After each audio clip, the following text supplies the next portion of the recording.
Hey, everybody. Glad to be here with all of you tonight. We are having yet another great late night conversation from my lovely Brooklyn apartment. Yeah, it should be good. A little bit later than usual, but I'm glad that we're still here. We're going to talk about some important stuff. So, yeah, let's roll. Let's roll. Spoken of the American century. I say that the century on which we are entering can be and must be the century of the common man. A radical redistribution of economic power. I mean, we know that racism is a byproduct of capitalism. Everything would be all right if everything was put back in the hands of the people. We need a government that will make sure Americans are taken care of and organize the economy to serve the people, not the profits of a wealthy few. We now have the techniques and the resources to get rid of poverty. We got to start getting out there with the people. Get out of the movement and get to the masses. We need a government of action.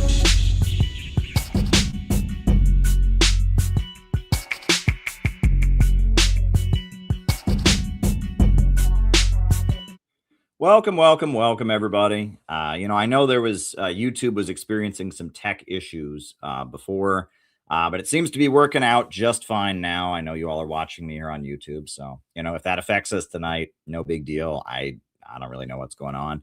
My attitude is that it's always better to stream than not stream. So if you can stream, do it. And I had a full day today. Went into Manhattan, went to an important event near the United Nations.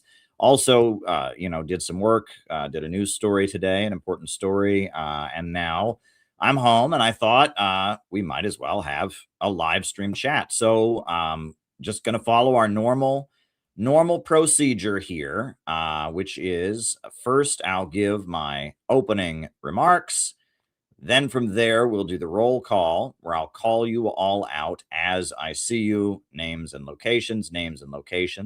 And then from there, I will answer your questions. If you've got any questions for me to answer, I see two have already come in. John sent two questions in already related to something I was already going to talk about. Buy me a coffee is the best way. Go to CalebMoppin/buy me a coffee and send me your questions. That's the best way to send your question. You can also do Rumble rants if you're watching on the Rumble. And you can also do Caleb Moppin 22 on the Cash App. But the best way to do it, buy me a coffee. Very, very simple. In terms of announcements, February 28th, which is not this coming Saturday, but the next one after that, we're going to be hitting the streets. The Center for Political Innovation. We're hitting the streets to say no war against Iran. Iran is not our enemy. I'll be getting into that a little bit more on the stream. But that's the latest big news. Plus, I do have a new book out, Mystical Stalinism, and I'll be reading from it tonight as well. We read the first 5 chapters last night. We went right through it. I'm going to read from it once again tonight. We'll just continue reading it until we're all done. Then we have an audiobook. So yeah, Mystical Stalinism is the new book. I think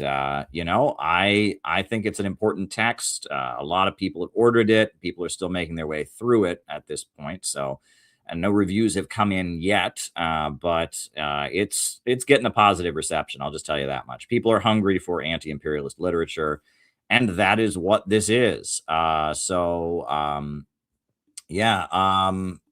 let me just put the link in the chat for the book. We'll be reading from it later on tonight's show. The link is also down below. Mystical Stalinism and the Struggle Against Revisionism in America. That's the book if you want to get a copy of it. We'll be reading from it later tonight. And that should be good. So same format as always. First, the opening remarks, then the roll call, where I call you all out as I see you, names and locations. We find out who's watching. And then from there, I answer your questions for the remainder of the show. So if there's something you would like me to talk about in the second half of the show, by all means, send a question. Rumble rants work. Rumble rants work. Cash App, Caleb Moppin 22 works. But the best way to send your questions is buy me a coffee. Go to buymeacoffee.com/Caleb Moppin. All right, so you all get it. So a couple things I was going to talk about tonight. One of which is the death of Jesse Jackson. I guess I'll just jump right into this. Jesse Jackson was a civil rights organizer who was a bit younger than Dr. Martin Luther King Jr. He was standing with Dr. Martin Luther King Jr. near his hotel when he was shot and killed. Jesse Jackson went on to be a Democratic Party politician. He ran for president in 1984 and 1988. And his 1984 presidential campaign was quite significant. And he recently died. He died today, actually. His death was reported this morning. Now, I'm not going to give a full Jesse Jackson obituary here because I don't have, the quality and the information to do that. I know about Jesse Jackson in relation to the communist movement. And Jesse Jackson was not a communist, right? He was a minister in the African American Baptist Church, I believe, and he was a civil rights leader. And I guess you could argue that some of his policies were social democratic, but his 1984 presidential campaign was very, very important for the new communist movement. And in this, I have this book, The New Communist Movement, Party Building in 1970s America. And in this book, I talk about Jesse Jackson's 1984 presidential campaign. It was actually quite an important moment in American history. So Jesse Jackson, he ran for president in 1984. Ronald Reagan was president, was running for re-election. The Democrats were trying to, unseat Ronald Reagan. Ronald Reagan was very popular. Ronald Reagan had beaten Jimmy Carter in a landslide, and Ronald Reagan was very much a turn to the right in American politics. He famously used the Taft-Hartley law to break the strike of the air traffic controllers union. Right, the air traffic controllers were federal employees, and their union had actually endorsed Ronald Reagan. They were conservatives. They'd endorsed Reagan in the election, but then when they went on strike, President Ronald Reagan invoked the Taft-Hartley law, the part of the law that allows the president to order workers back to work, and he broke their union by ordering them back to work. And that was a huge, huge setback for organized labor. Organized Solidarity Day, which was a huge national mobilization of labor unions to oppose Jimmy Carter, or to oppose Ronald Reagan doing that. Ronald Reagan also increased military spending. Jimmy Carter had de-escalated the nuclear arms race and signed the SALT Treaty with the Soviet Union. And Ronald Reagan increased military spending. And so, it was a time when American politics was moving significantly to the right, right? You had out of the 1960s, out of 1968 and the political crisis of 1968 and 69, you had Richard Nixon becoming president as kind of a right-wing strongman and a bit of a populist, right? Richard Nixon had advocated a guaranteed minimum income. Even into his second term in office, he'd called for a guaranteed minimum income. He had recognized, I guess he'd gone and met with Mao and started the process of eventually recognizing China. Richard Nixon lowered the voting age to 18. He escalated the Vietnam War, and then he ended it. And so, Richard Nixon was a conservative president who escalated the Vietnam War before he ultimately ended it. He enabled the FBI to just viciously go after the Black Liberation Movement, the Black Panthers.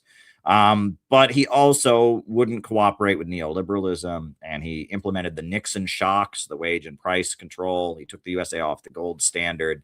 Richard Nixon was a bit of a Bonapartist, you could argue. And so he was ousted,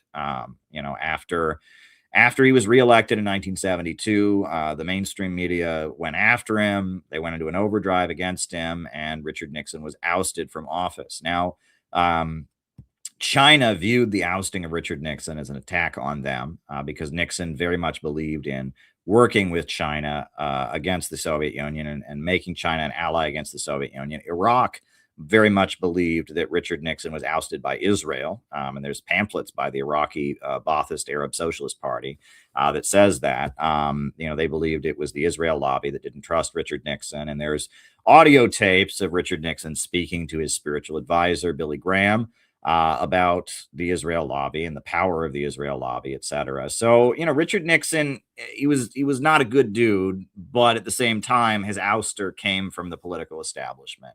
Richard Nixon was brought in to be a right-wing strongman to crush kind of the political upsurge of anti-war activism, black liberation, kind of stabilize U.S. society in the aftermath of the 1968 political crisis.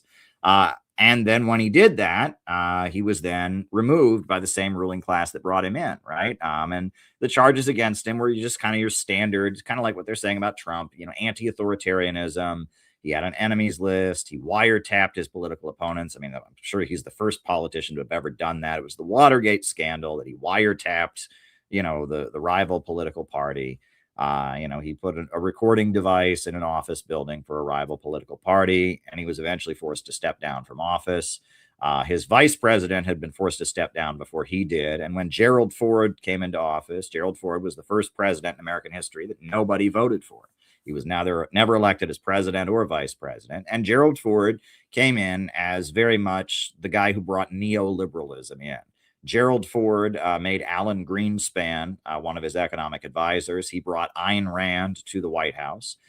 Dick Cheney, who was, an up-and-coming Republican neocon, Dick Cheney was brought in, and so was Donald Rumsfeld. And that the ouster of Richard Nixon was enough of an old-school Republican conservative. He had kind of John Birch Society conservative ties. And, the ouster of Richard Nixon, the bringing in of Gerald Ford was kind of the beginning of neoliberalism, right? Milton Friedman had been Nixon's economic advisor, but he'd kicked him out, and he'd booted Milton Friedman out. He said, we're all Keynesians now. He opposed the Nixon shocks. Nixon was enough of a right-wing Bonapartist, right? His supporters, they had a nickname for Richard Nixon supporters. They called them hard hats, right? That they were the hard hat riots of 1970. Where these construction worker guys that voted for Richard Nixon went around beating up hippies. Well, hard hats, those were union guys. They were working class guys that were members of labor unions. They were hardworking guys who were right-wing politically, supported the Vietnam War, etc. But they were not economically conservative, right? They did believe in labor unions and the government taking moves to make sure the economy grew, etc. And Richard Nixon took care of the hard hats, and he even wanted a guaranteed minimum income. And Richard Nixon wanted to increase the population, and he actually wanted to encourage American families to have more children. He was anti-Malthusian. So Nixon was out. Gerald Ford came in. Gerald Ford was wildly unpopular, and he was just, not a very beloved president. And then Jimmy Carter came in to replace Gerald Ford, and Jimmy Carter was like the first new left president, right? Previously, you'd had Lyndon Johnson, who was a Democrat, and Kennedy. Both of them came out of the Roosevelt era. Lyndon Johnson had the war on poverty. There had been the space program. That they had this Rooseveltian approach of like the government should promote scientific innovation. And that was like they were trying to keep kind of the Roosevelt stuff alive. Lyndon Johnson was a notoriously corrupt politician from Texas, but he really knew how to win the votes of African Americans. He knew how to get African American and Latino support. And and Lyndon Johnson was kind of an old school Democrat, but Jimmy Carter came in. He was the first new left president, right? And Jimmy Carter did a lot of new left kind of stuff. One thing that he did is he sponsored a women's conference where it was like a big feminist convention that they had in Texas, sponsored by the federal government. And, Jimmy Carter was opposed to homosexuality. He didn't believe in it because of his Baptist faith, but he brought gay rights activists to the White House and met with them. And that was a really big deal. He had a meeting with gay rights activists. And Jimmy Carter also, he was a Malthusian, and the White House published the Global 2000 report, which was one of the first official U.S. government documents calling for depopulation. And Jimmy Carter, his advisor was Zbigniew Brzezinski. That was his national security advisor. And under Jimmy Carter, the USA fomented the Afghan war, overthrew the government of Afghanistan, destabilized Afghanistan. So the Soviet Union felt they had to move their forces in. It was the Afghan trap, where they basically set up for the Soviet Union to have to send its military to Afghanistan. And then they used that to demonize the Soviet Union. They brought back draft registration. They boycotted the 1980 Olympics. So can you imagine that? All these American athletes who had trained their whole life to go and be in the Olympics. Well, Jimmy Carter was mad about the Soviet Union in Afghanistan, so he boycotted the Olympics. Jimmy Carter also launched the Contra War against the Sandinistas in Nicaragua. I mean, Reagan continued all of those, but they started with Brzezinski. And Brzezinski's strategy was make the USA look weak, make the USA look like it's tired and non-threatening while manipulating conflicts around the world. And, under Jimmy Carter, Iraq was given permission to invade Iran and have a war with Iran, while the USA just sat back and said, oh, why are the Iranians and Iraqis fighting? There was there was all kinds of, what they now call frozen conflicts. Proxy wars were started by the Carter administration while Jimmy Carter de-escalated the arms race, etc.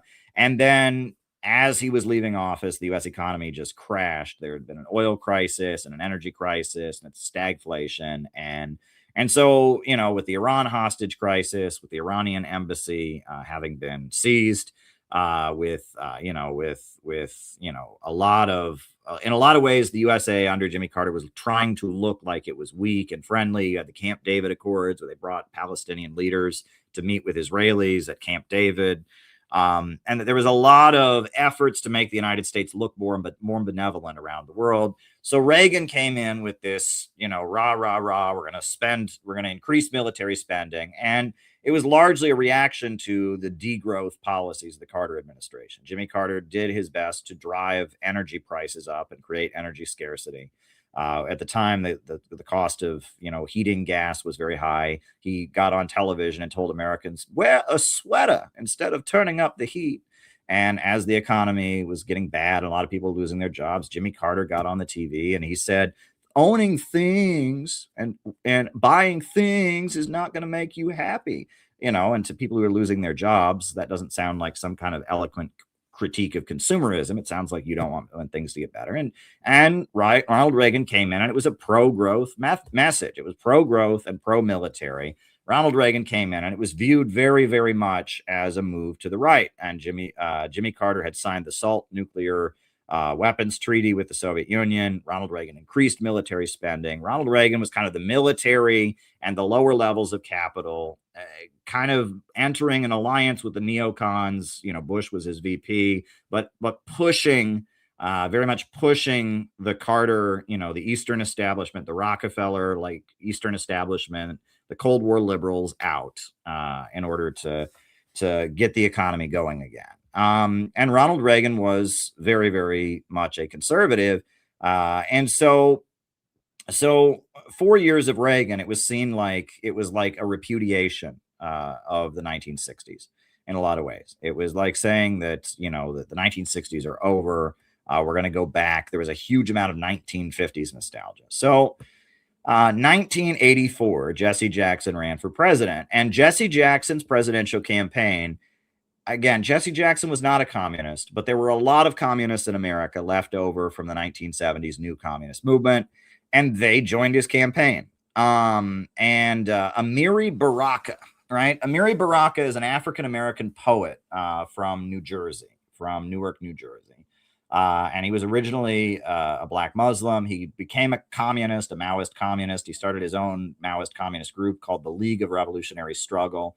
And Amiri Baraka was like on the national board of Jesse Jackson's campaign as an open, like Maoist communist.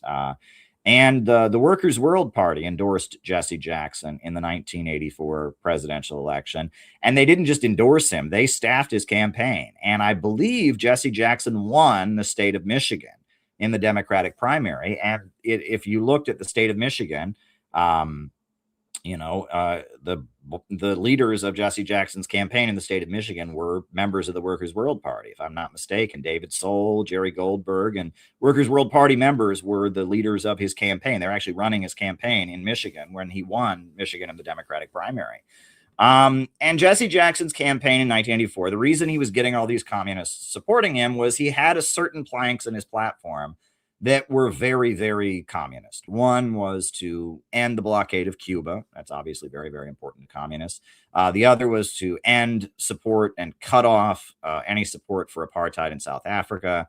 and support for Israel. That was another plank in his campaign. Recognize the Palestinians, create a national health care system. I mean, it was a very, very socialistic campaign, social democratic. And at the time, Minister Louis Farrakhan was emerging to become one of the most respected black leaders. Now, Farrakhan, as a clergyman, he couldn't endorse any candidate. If you're a minister and you have a church with, nonprofit status in America, you can't campaign for anybody. But Minister Louis Farrakhan was a friend of Jesse Jackson, a close friend of Jesse Jackson. And Farrakhan was very widely demonized in American media as being a hateful black supremacist and an anti-Semite. And Jesse Jackson was friends with Minister Farrakhan, and Minister Farrakhan and Jesse Jackson had events together where they spoke together, and that was a big scandal. And the Nation of Islam was at that point funded by Gaddafi, because what had happened was the actual Nation of Islam had dissolved after the death of Elijah Muhammad. Elijah Muhammad's son, Wallace Muhammad, became the leader. And then he had dissolved them into being Wahhabi Sunni Muslims with funding from Saudi Arabia. So Minister Farrakhan had broken away, and he'd gone to Libya and met with Gaddafi, and Gaddafi gave them millions of dollars. And then they relaunched the Nation of Islam under Farrakhan's leadership, and with funding from Gaddafi. And Minister Farrakhan, he was putting out like an anti-imperialist kind of message. He'd restarted the Nation of Islam, and he was friends with Jesse Jackson. Now, Jesse Jackson, they caught him on tape using an anti-Jewish slur. I guess Jesse Jackson said something about New York City, and he referred to it as Jaime Town. And Jaime, I'd never even heard this before. Jaime is like a really old-fashioned slur for Jew, right? That's one of those words I didn't even, I've never heard that, right? It's a really old-fashioned, archaic, slur for Jew, right? I mean, I've heard different slurs for Jews over the years. Jaime is an old-fashioned one, but he referred to New York City as Jaime Town. And he apologized for it, but they really played up the idea that, Jesse Jackson wants to recognize the Palestinians. Jesse Jackson is friends with Minister Farrakhan. Jesse Jackson hates Jews. That was a really big talking point. And, Jesse Jackson's 1984 presidential campaign, it had momentum. The Democrats, they lost the race in 1984 by a lot. But among Democrats, Jesse Jackson had a significant amount of support, and that was interesting, right? The bulk of America was with Ronald Reagan. In 1984, Reagan had this very famous Morning in America ad, basically about, I've fixed things, right? I've made life better. It's morning in America. This many couples will get married this year. This many people will buy homes this year. It was a very effective ad. Most of America, Ronald Reagan won the 1984 presidential election in a landslide. However, among Democrats, though, Jesse Jackson had significant support, and that it was really important for the Democrats to signal to not just American leftist activists, black nationalists and communists, but largely to the Soviet Union, to Cuba, to other countries, that there was somebody in America who wanted to be sympathetic to them, right? And so 1984 really kind of showed how important it was for the Democratic Party to throw a bone to the communists. And that's very interesting, right? 1984, the Soviet Union was still intact. Jesse Jackson ran again in 1988, but his campaign was much different. It was not the same at all, right? But 1984, when Jesse Jackson ran for president, his campaign was basically, it was sending a message that there's room for communists or former communists in the Democratic Party. And it played that role, and the Workers' World Party endorsed him and staffed his campaign in 1984. Amiri Baraka supported his campaign. There were a number of Maoist communist groups that supported Jesse Jackson. The Communist Workers' Party, which was led by Jerry Tung, which had been a Maoist organization that had experienced the Greensboro massacre. They endorsed Jesse Jackson in 1984. It was important to the Democrats to, throw a bone to communism internationally and domestically, because there was enough leftover from the new communist movement of the 1970s. They had to do it. However, the Jesse Jackson campaign, it was very similar to what was going on. Democratic Socialists of America, DSA, was being set up during these years. DSA, right, was started by Michael Harrington. And Michael Harrington had served in Lyndon Johnson's administration, and he was a State Department socialist. And he was a long time. These are the CIA Trotskyites I talk about in my book, Trotsky and the Neoconservatives. These are the people that had been Trotskyists, and they'd been so opposed to the Soviet Union and so pro-Israel that they had basically become more or less, Republicans, or at least war hawks, right? Out of the followers of Max Shachtman that had gotten mixed up with the CIA, you had the Democratic Socialist Organizing Committee. And starting in like 78, 79, the Democratic Socialist Organizing Committee, they had a magazine called In These Times, and they were deprogramming communists, right? And a lot of people had been part of the new communist movement, and they'd been inspired by China. They wanted to form a new communist party aligned with China, but China's politics had shifted very rapidly, right? China was aligning with the United States. China was having market reforms. So over the course of the 1970s, China went from taking like an ultra-revolutionary, ultra-anti-revisionist position to aligning with the United States, to having market reforms, et cetera. So a lot of these communists were just very confused. 1976, when Mao died, 1978, when Deng Xiaoping arrested the Gang of Four and declared the Cultural Revolution to be over. A lot of these communists were confused. And that's when Democratic Socialist Organizing Committee moved in. And, they had very well-funded operations. They were funded by the United Auto Workers Union. There was the head of the United Auto Workers. I can't remember his name, but he had like a foundation that he set up with UAW money, where they put on, the Progressive Alliance, Progressive Coalition, something like that. They put on these big conferences where, the DSA, the Democratic Socialists of America, would be there, and they would say Marxism, Leninism is un-American, and that, basically just be a Democrat. Just be a Democrat. These communist countries are authoritarian and confusing. Just be a Democrat. Just be a Democrat. And a lot of Maoists and Trotskyists and others moved into DSA, and that was going on throughout the early 80s. I think, I think it was still Democratic Socialist Organizing Committee. It became like DSA, I think not until 1986, but it was a deprogramming operation. The CIA, and all the people that helped set up DSA are all CIA people and Zionists, a lot of them. Gloria Steinem, was the voice of American feminism.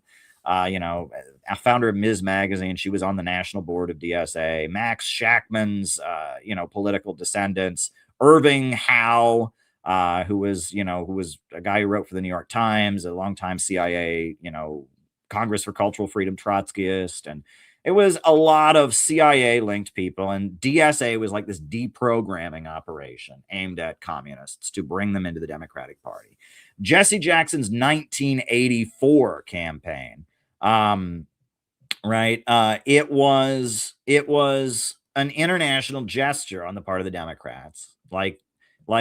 There's room for people like you in our camp. I believe they ended up nominating Walter Mondale, right? So, Walter Mondale was not a communist, was a pretty mainstream Democrat, but they had to let Jesse Jackson do his thing in the 1984 campaign in order to tell the Soviet Union, look, you hate Reagan, we're the people you should support. It was basically the Democrats courting Soviet support, by letting Jesse Jackson run a campaign that was very much, it wasn't explicitly communist, but it touched all the issues that were important to communists: end the blockade of Cuba, support the Palestinians, end support for apartheid in South Africa, de-escalate the arms race, national health care service. It was kind of a campaign aimed at communists. Let me put it that way.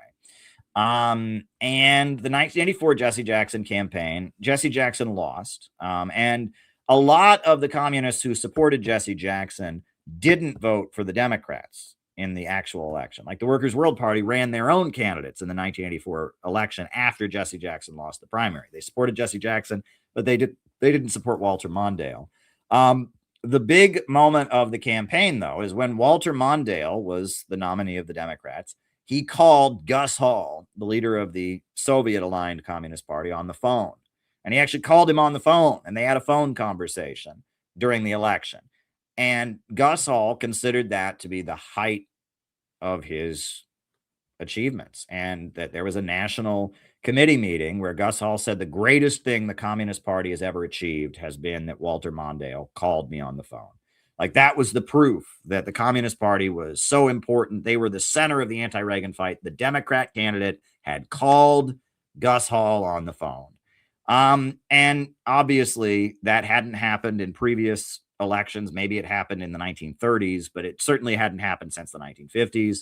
It didn't happen any other time afterwards, but it showed how much the 1984 presidential campaign was the Democrats still saw like courting Soviet support as part of what they were doing. And that was really important. And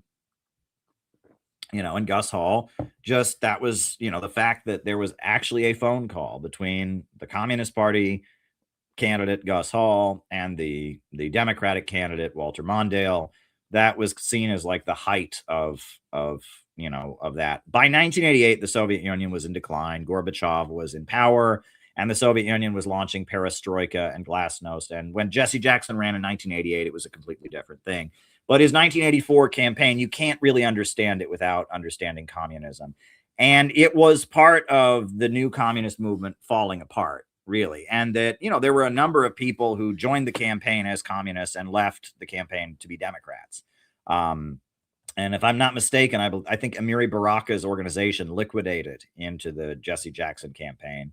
There were a number of kind of Maoist communist groups that campaigned for Jesse Jackson. So I just wanted to share that. I think that's kind of important when we talk about Jesse Jackson, is that he played that, and that, he was a figure from within the American political establishment, a very important African-American civil rights minister who'd been associated with Dr. Martin Luther King. And because of the way things lined up in the 1984 election, he became the communist aligned candidate, basically. I think that's very interesting. And I heard about it. I mean, it's funny. This has happened before I was born. I was born in 87. So this is three years before I was born. But when I would talk to older members of the Workers' World Party, older members of the Maoist communist group I was around, they would remember the Jesse Jackson campaign and how important it had been, and how it had been a moment where, their kind of message seemed to be amplified by a wing of the Democratic Party. And some of the communists viewed it with suspicion, and others embraced it strategically, they thought. And other communists, it caused them to just completely liquidate into the Democrats. So I just thought I would share that. The other thing I wanted to mention, tonight, I guess I will remind you all that if you have any questions for me in the second half of the show, if you could send them via Buy Me a Coffee, that would be great. Buy Me a Coffee /Caleb Maupin. That'd be the great way to do it. You can also send Rumble rants on the Rumble, and you can also Cash App me at Caleb Maupin 22. But the best way to do it is Buy Me a Coffee. So I have two more things I wanted to talk about before we start reading the book. The other thing I wanted to talk about is that CPI, we've called a National Day of Action on February 28th. Around the country, we're going to have some small protests to say Iran is not our enemy in light of the Epstein files. So I'm just going to read you our call for our National Day of Action on February 28th. And we're going to have a rally, it looks like, in Chicago, in Minneapolis, in Los Angeles, and in New York. And, so it looks like we're going to have some small rallies to use the Epstein files to say no war with Iran. So I'm just going to read you the call that you can find on our website. I put the link in the chat if you want to send it around to people. It's important that we have, we be visible and be in the streets in light of the Epstein files, in light of the danger of war with Iran. Hit the streets on February 28th across America. No war with Iran. The American people, along with the rest of humanity, are horrified by the revelations of the Epstein files about sex trafficking of minors and demonic rituals. We are forced to recall the biblical passage from Ephesians 6:12. We wrestle not against flesh and blood, but against principalities, against powers, against the rulers of darkness of this world, against wickedness in high places. Epstein was tied in with Democrats, Republicans, the highest levels of the business community, media, etc. As someone closely tied to Israel, Epstein very much wanted a war against the Islamic Republic of Iran. We, the Center for Political Innovation, say no war with Iran. Iran is not our enemy. No American servicemen should be put into harm's way or come home in body bags on behalf of the sinister forces tied in with Epstein's crimes or serve the system of globalism imperialism that spawned him. As American patriots, we will hit the streets across America to say no war for Baal. Iran is not our enemy. Iran has the right to peaceful nuclear energy under the Non-Proliferation Treaty, and Israel must disarm and surrender its nuclear arsenal before any such demand on Muslim nations should even be considered. The American people want peace and have voted for this over and over again, only to see their wishes overruled by the rich and powerful. It's time for a mass movement to give voice to the sentiments of the overwhelming majority in this country. See you in the streets. So yeah, we're going to be in the streets around the country, and this is our national call, and we're figuring out where and what's going to happen. And if you're a member of CPI, get in touch, because we're having actions around the country. If you are a member of CPI, or if you would like to organize an action in your area, get in touch with us. Right? When we've done national days of actions before, there are 4 cities where we're generally operational at this point, but in the past, when we've done them, we've had as many as 8 or 9 cities that have had actions. So if you are thinking about being in the streets for no war with Iran, on February 28th, and using the Epstein files to make clear that the drive for war against Iran is coming from sinister forces, not from the American people, get in touch with us. Be in touch. Join the Center for Political Innovation, or just be in touch in general. We want to have a substantial showing in the streets of America to make clear that that Iran is not our enemy, and that no one should die to serve the Epstein agenda. So that's one thing I wanted to make clear.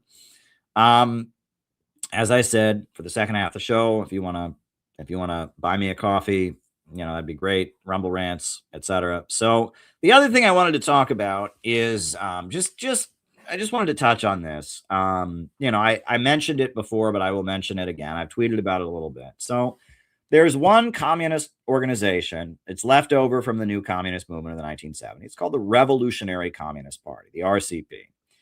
And since the Nixon administration, their strategy has been to try and build a protest movement against Republican presidents. And they, during the time when Nixon was being impeached, they formed the Workers' Committee to throw the bum out, and they had protests calling for Nixon to be impeached. And when Reagan was president, they had no business as usual, and they eventually formed Refuse and Resist. And when Bush was president, when I was around them, they had The World Can't Wait, Drive Out the Bush Regime. And now they have Refuse Fascism, right? And they're calling Trump a fascist. And this is what the RCP has done for a long time. And they get ads in the New York Times that they have a whole lot of celebrities sign, and they have protests. And so they're trying to just run an anti-Trump protest movement, except they keep getting canceled. Because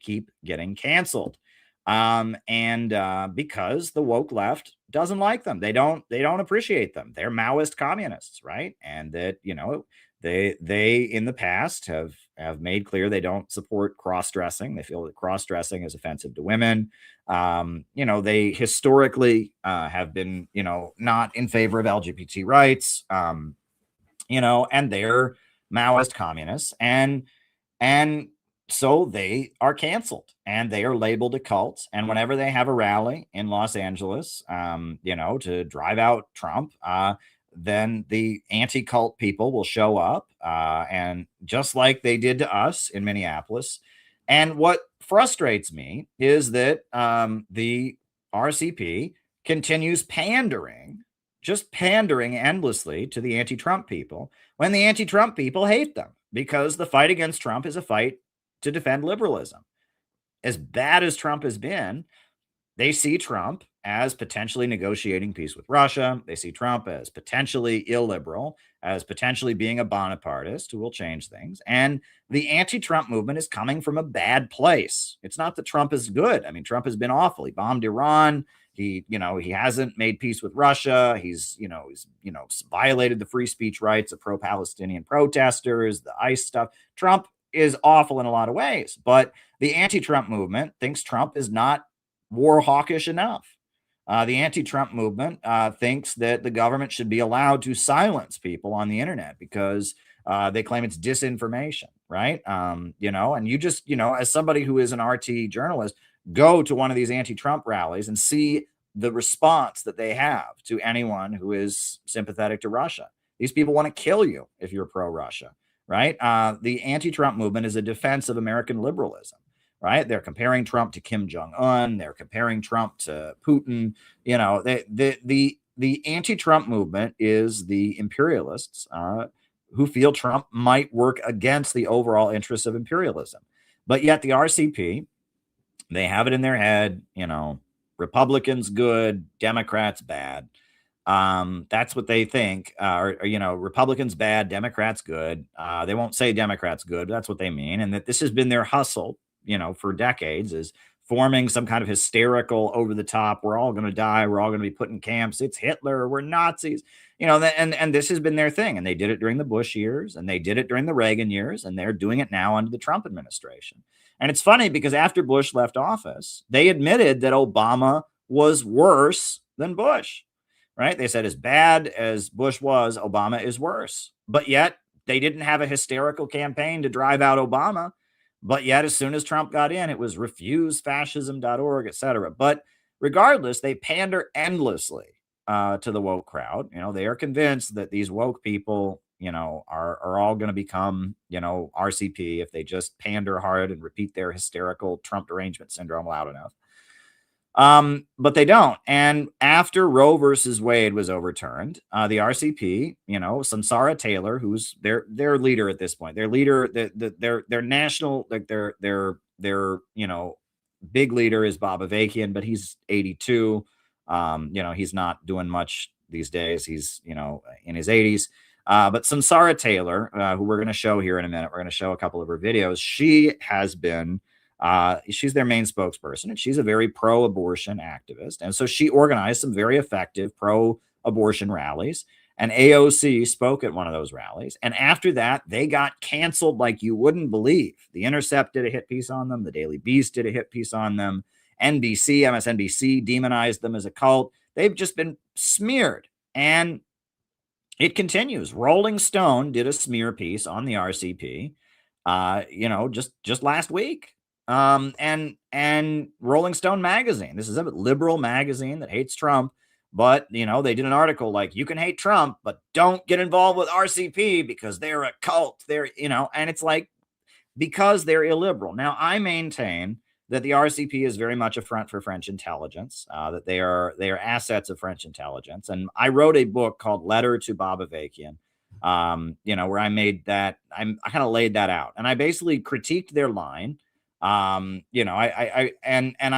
gone into great detail. I think the RCP is an interesting case study because if you go back to the 1970s, they were very much on the right track with out of the movement to the masses, you could call it, right? They very much had the approach of, let's try to not be leftists and let's try to build like a populist working class movement, but they lost it, right? They lost it sadly. And,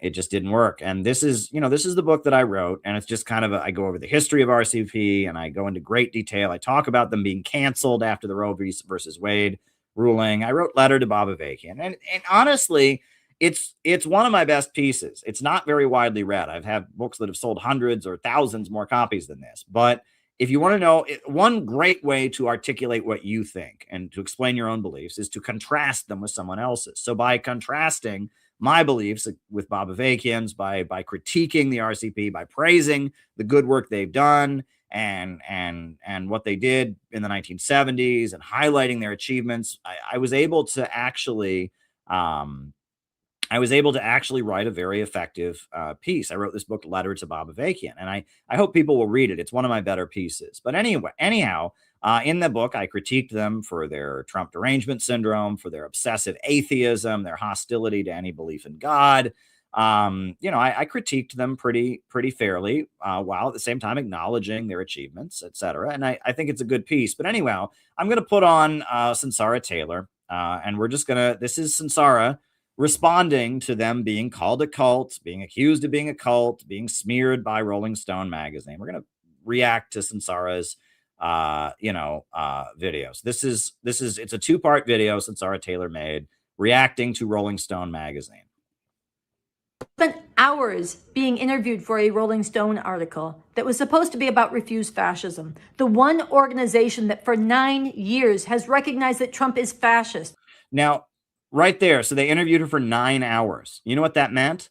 They were trying to get the quotes they needed, right? They had already decided they were going to write a smear piece. They'd already decided they were going to defame, her, but they needed to get quotes from her that they could use, and so they kept probably asking her the same questions over and over and over again. They kept probably trying to push her to frame things a certain way. They were trying to get her to say things that they could print out of context. That's the way smear hack journalists work, right? So the fact that they gave her this long interview, right? I'm happy to talk to the press. I've talked to the press before. I've been interviewed, but I've noticed if people keep asking me the same question over and over again, it's not a good sign because they want you to say it in a certain way so they can take it out of context. I saw that at the UN, for example, right? When President Rouhani came to the United Nations after Ahmadinejad, the president of Iran, had gotten out of office, then Rouhani came in and they asked Rouhani, did the Holocaust happen? They asked him that about 17 times on the day he was at the United Nations. Why? Because they wanted him to stutter or answer it in a way where they could frame him as a Holocaust denier. And every time President Rouhani of Iran gave the same answer. He said, yes, the Holocaust happened, but it doesn't justify what Israel does. But they were hoping that he would just stutter or say it. And whenever gutter, smear hack journalists, when they interview for hours and hours and they just keep repeating the same question because they want you to finally say it in a way that they can take it out of context or distort your image. So it's good that she pointed that out, right? They didn't have to interview her for hours to write this short article in Rolling Stone, but they had been assigned to do a smear piece, probably because the RCP is French intelligence connected, right? They don't trust them, the RCP, and they're illiberal. They're an illiberal organization, right? They come out of Marxism, Leninism. They're Maoist communists or whatever. So they've been assigned to defame them. And so they did it, right? And this is how the Cult Awareness Network and, sloppy, disgusting, smear journalists work, right? So it's good that she mentioned they interviewed her for hours and then they published an article. It's just a couple pages long. It has united people from diverse perspectives and called on millions to non-violently drive this regime from power. No, you haven't united people from diverse perspectives. Look, I've been at, our Refuse Fascism events. It's just liberals. It's just a bunch of liberals. And in fact, Refuse Fascism, it doesn't have leftists, right? If you go to like a Palestine rally, you've got a little bit more, of kind of, socialistic, it's all wokeified, but you still have a little bit more. But you go to RCP rallies, it's just kind of your typical, TV watching MSNBC, CNN fan who thinks Trump is Hitler, being directed. It's like a mob of liberals being directed by RCP members. So, that's what diverse perspectives. No, that's just wrong. Sorry, Sincera. I've been to your rallies and, I would say there's more diverse perspectives at like a Black Lives Matter rally or at a pro-Palestine rally, but your rallies tend to just be liberals because the message is Trump bad, orange man bad, orange man Hitler, drive out Trump. It's like you're basically just, doing CNN in the street. I mean, it's basically just an episode of Rachel Maddow in IRL. It's an IRL, cosplay of Rachel Maddow. So you're wrong there, Sincera. But David Peisner, the author, didn't focus on this. And so I'm not just disappointed, I am pissed off because whatever his intentions, Peisner's article seems determined to put a lid on any chance humanity has to get free of its current nightmare. No, it doesn't. He wants you to go to No Kings, right? If you want to drive out Trump, go to a No Kings rally, right? And Keith Ellison will be there and all the Democrats. Basically, the RCP running their own version of No Kings is not making a political contribution in any way, right? And imagine if you were just a Democrat, you're just a Democrat, you just hate Trump, you believe CNN, and you just want to drive out Trump. Are you going to join a group run by Maoist communists? Are you going to join a group run by Democrats? No kings. Well, of course, you're going to join George Soros and no kings, right? And that's what they don't get, right? That the Democrats at this point are the establishment, right? And Trump, as bad as he is, there's an anti-establishment edge to him. And there's a populism, a populist demagogy that Trump is associated with. He had people like Tucker Carlson campaigning for him. He's got Tulsi Gabbard as his intelligence director, even though it looks like they're trying to drive her out. She seems to be the only force within the Trump administration trying to restrain the war hawkishness of Marco Rubio. And, if you do stop Trump hysterics, number one, there's nothing unique about your message. Calling Trump Hitler, this hysterical anti-Trump stuff, there's nothing unique about it, number one. But number two, why should people join you? They can just join the Democrats. They just join no kings, right? Out of his way to repeatedly smear a revolutionary leader who not only has refused to give up on revolution over decades, but has put himself to the biggest problems humanity has come up against in trying to get free the world over. I am talking about Bob Avakian, the architect of the new communism. Yes, a whole new framework for human emancipation, forged on a thoroughly scientific foundation, a game changer for humanity. Well, I mean, I have my whole critique of Avakian's ideas, which I get into in my book. He doesn't talk about economics, right? He thinks you can be a communist in this kind of idealist sense, right? And that Avakian basically, he views communism as a woke dictatorship, right? We'll have a government that will impose our anti-racist, anti-sexist, egalitarian ideas. He's abandoned the economics of Marxism. And so, of course, he doesn't understand Deng Xiaoping theory. He doesn't understand socialism of the 21st century, like in Venezuela. He doesn't understand geopolitics, and he denounces all the existing communist governments and all the anti-imperialist states. And the only communism he supports is in his head. And, I have a big critique of his line. And it's largely just kind of moving away from the economics of Marxism and just embracing that spiritual aesthetic of rebellion and kind of this hysterical, opposition to Republicans and kind of cultural anger at the United States. He wasn't always like this. And again, if you read my stuff, I talk a little bit about his deterioration. I actually do talk about him a little bit in Mystical Stalinism. But anyway, let Sansara continue. There's articles smear and try to distance people from this. One way is by trying to drive a huge anti-communist wedge through the middle of the beautiful breadth of unity Refuse Fascism has forged. Listen to this. Refuse Fascism has been ready for years to meet this moment, but have its ties to a former 1960s radical become an albatross? Peisner is begrudgingly acknowledging that Refuse Fascism has been ahead of the curve and has a strategy that could actually work. No. What he's saying is basically the ruling class, the U.S. government, the elite in America are fomenting anti-Trump hysteria.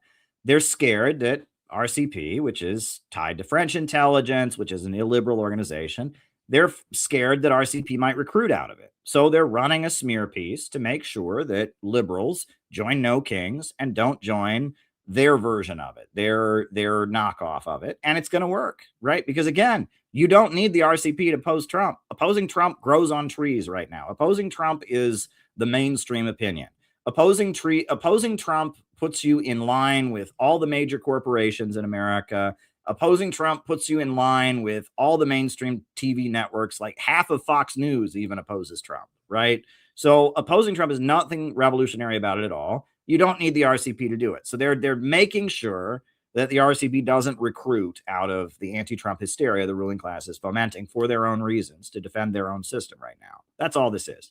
Just that its association with revcoms like myself who follow the revolutionary leader Bob Avakian is what's holding millions back from taking up Refuse Fascism strategy. Well, if that were true, then where are all the other organizations and millions of people rising up who are not associated with us demanding the removal of the regime? Everywhere. No Kings. I mean, yeah, there's people protesting Trump every goddamn day in this country. Are you smoking? I mean, does she live in an alternate reality? Like, where are they? I mean, people are in the streets against Trump every goddamn day. I don't see them.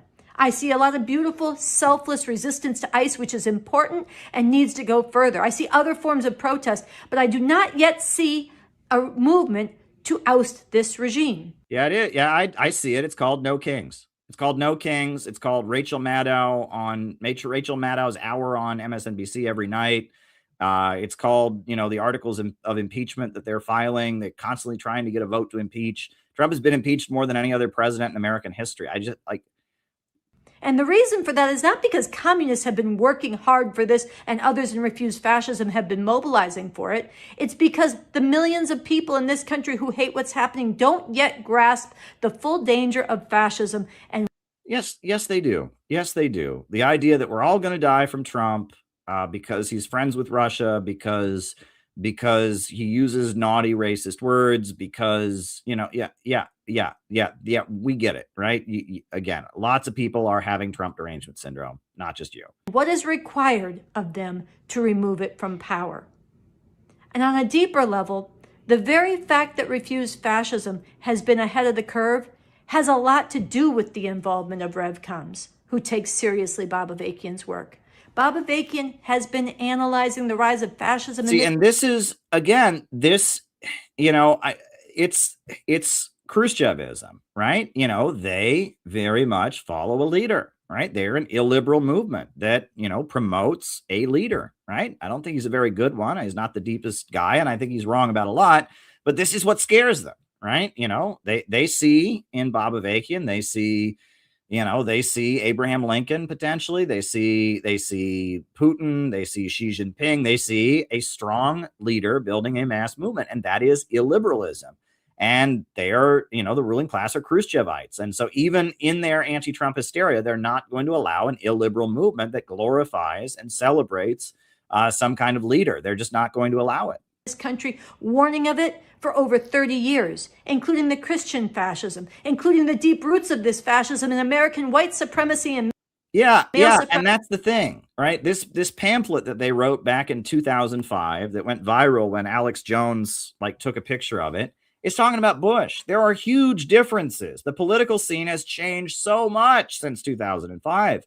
But they are following a 2005 script of evangelical Christians want to take us, want to attack Muslims and invade countries.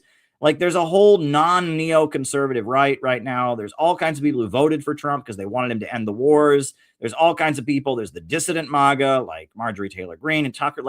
You're hacking an old script. Bush and Trump, there are similarities in how they govern. Absolutely. They're governing in a very similar way, but the rhetoric and the appeal is almost completely opposite. Bush was defending the status quo. Trump is claiming he's going to, drain the swamp and end the wars and overturn the status quo. If you're using a script from the 2005 to explain Trump, you're way behind. And expansionist plunder all over the world. And Bob Avakian has thoroughly exposed why the Democratic Party will not and cannot lead the fight to defeat this fascism. But they are. Yeah, they're doing it. They sound just like you.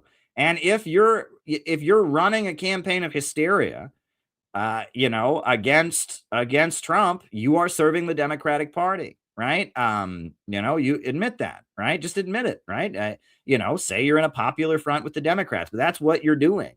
And again, you yourself and Sarah made articles and made videos saying that as bad as Bush was, Obama was worse. But where was the hysterical drive out Obama campaign, right? If you're not aligned with the Democrats, where was the drive out Obama campaign? If Obama was worse than Bush, because it's cultural and it's probably ethnic, right? I know Bob Avakian is Armenian, but it's probably ethnic, right? More than anything. But, we'll get more into it. Why it's on us. All of this mattered. All of this was instrumental in why I, together with Andy Z, took a key role in initiating Refuse Fascism 9 years ago, together with, yes, others from other perspectives. And that breadth and that unity matters. And it is strengthened by the perspective of followers of Bob Avakian, not weakened by it. In my next video, I'm going to take on Peisner's suggestion that Bob Avakian is some kind of enigmatic cult leader. I'll be back. Yeah, and this kind of stuff is important to pay attention to. because there is like a network of spooks that stalk illiberal organizations, right? I mean, it's Steve Hassan and the Cult Awareness Network, but like the RCP, whenever they have one of their Refuse Fascism rallies, people show up with hoods over their faces and hand out, this is a cult, this is a cult. Just like CPI, when we had our event in Minneapolis, people, outside were screaming about this is a cult.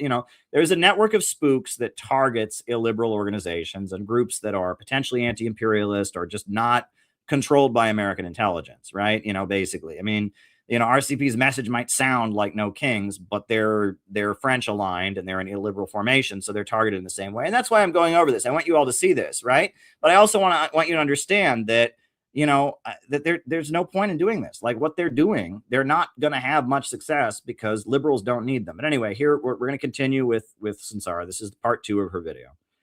Spent hours being interviewed for a Rolling Stone article that was supposed to be about refuse fascism. Oh, is that the same video? All right.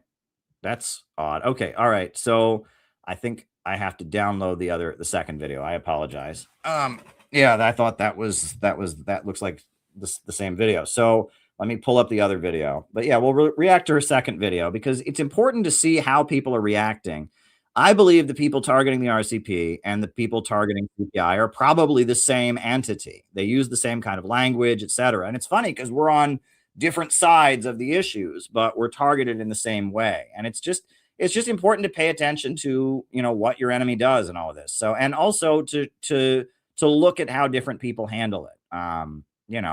And look, I'll just say this. If Sarah ever wants to come on this channel to debate me about issues we disagree about or to find common ground on anything we could agree on, I don't know what that might be, she's welcome to come on here. I mean, she's welcome to come on here. I don't think she ever will, and I don't expect them to. They probably think I'm a government agent or something like that. The RCP is a very paranoid group because they've been subjected to a lot of persecution over the years. But that said, yeah, we'll do her second video here, her second video, and give her a chance to just, right. Okay. All right. Just do her second video, here.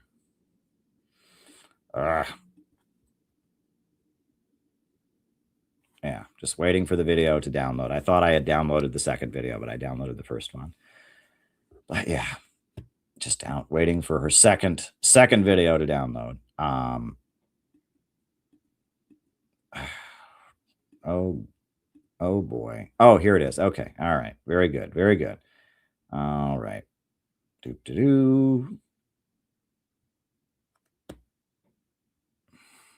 All right. Hopefully it's done downloading soon. Thanks everybody. Just indulging me with all of this. Like I said, it's always better to stream than not stream. So I thought I'd come on tonight. Why not? Right. And just do our thing like we always do. So, okay, we'll put on, this is her second, part of her reacting to the attacks they've gotten. All right, here we go. Ahead and fight fascism, but don't look under the hood of the system that gave it to you, and stay away from the revolutionary leader who has a serious way out. That's the take-home message in David Peisner's recent Rolling Stone article. After giving a nod to the work of Refuse Fascism, he spends half his article smearing the revolutionary thinker who helped inspire that work, Bob Avakian. Not his ideas, him. Peisner actually suggests that Bob Avakian is the head of a, quote, moribund cult of leftist cranks. And to prove this, Peisner seeks out some actual leftist cranks, people who gave up on revolution years ago if they ever believed in it, people who are hostile to Bob Avakian because he has refused to give up. People like Max Albaum, who wrote a whole book smearing the most revolutionary parts of the 1960s and another book about how to win elections under this system. Now, that's interesting. I've quoted Max Albaum and his book, Revolution in the Air. I mean, it's an interesting history of the 1960s and 70s New Communist movement. And I mean, I quote him in my book on the New Communist movement. And I don't agree with his conclusions. He kind of glorifies Democratic Socialists of America and says that basically the New Communist movement going into DSA was an improvement. But at the same time, isn't it shitty that like Max Albaum is another guy who comes out of Maoist communism? He was a leader of the October League, which was another Maoist communist group that was like a rival. and he goes to Rolling Stone and talks trash against the RCP. That's pretty shitty, right? And they're on the same side. They both have Trump derangement syndrome. They both want to drive out Trump. But this is, again, Max Elbaum is an academic. He's a liberal academic now. He's part of the system. RCP is still building an illiberal organization. And so because of that, Max Elbaum is part of the club. He's getting an academic check. He's writing books about, the history of communism in the 60s.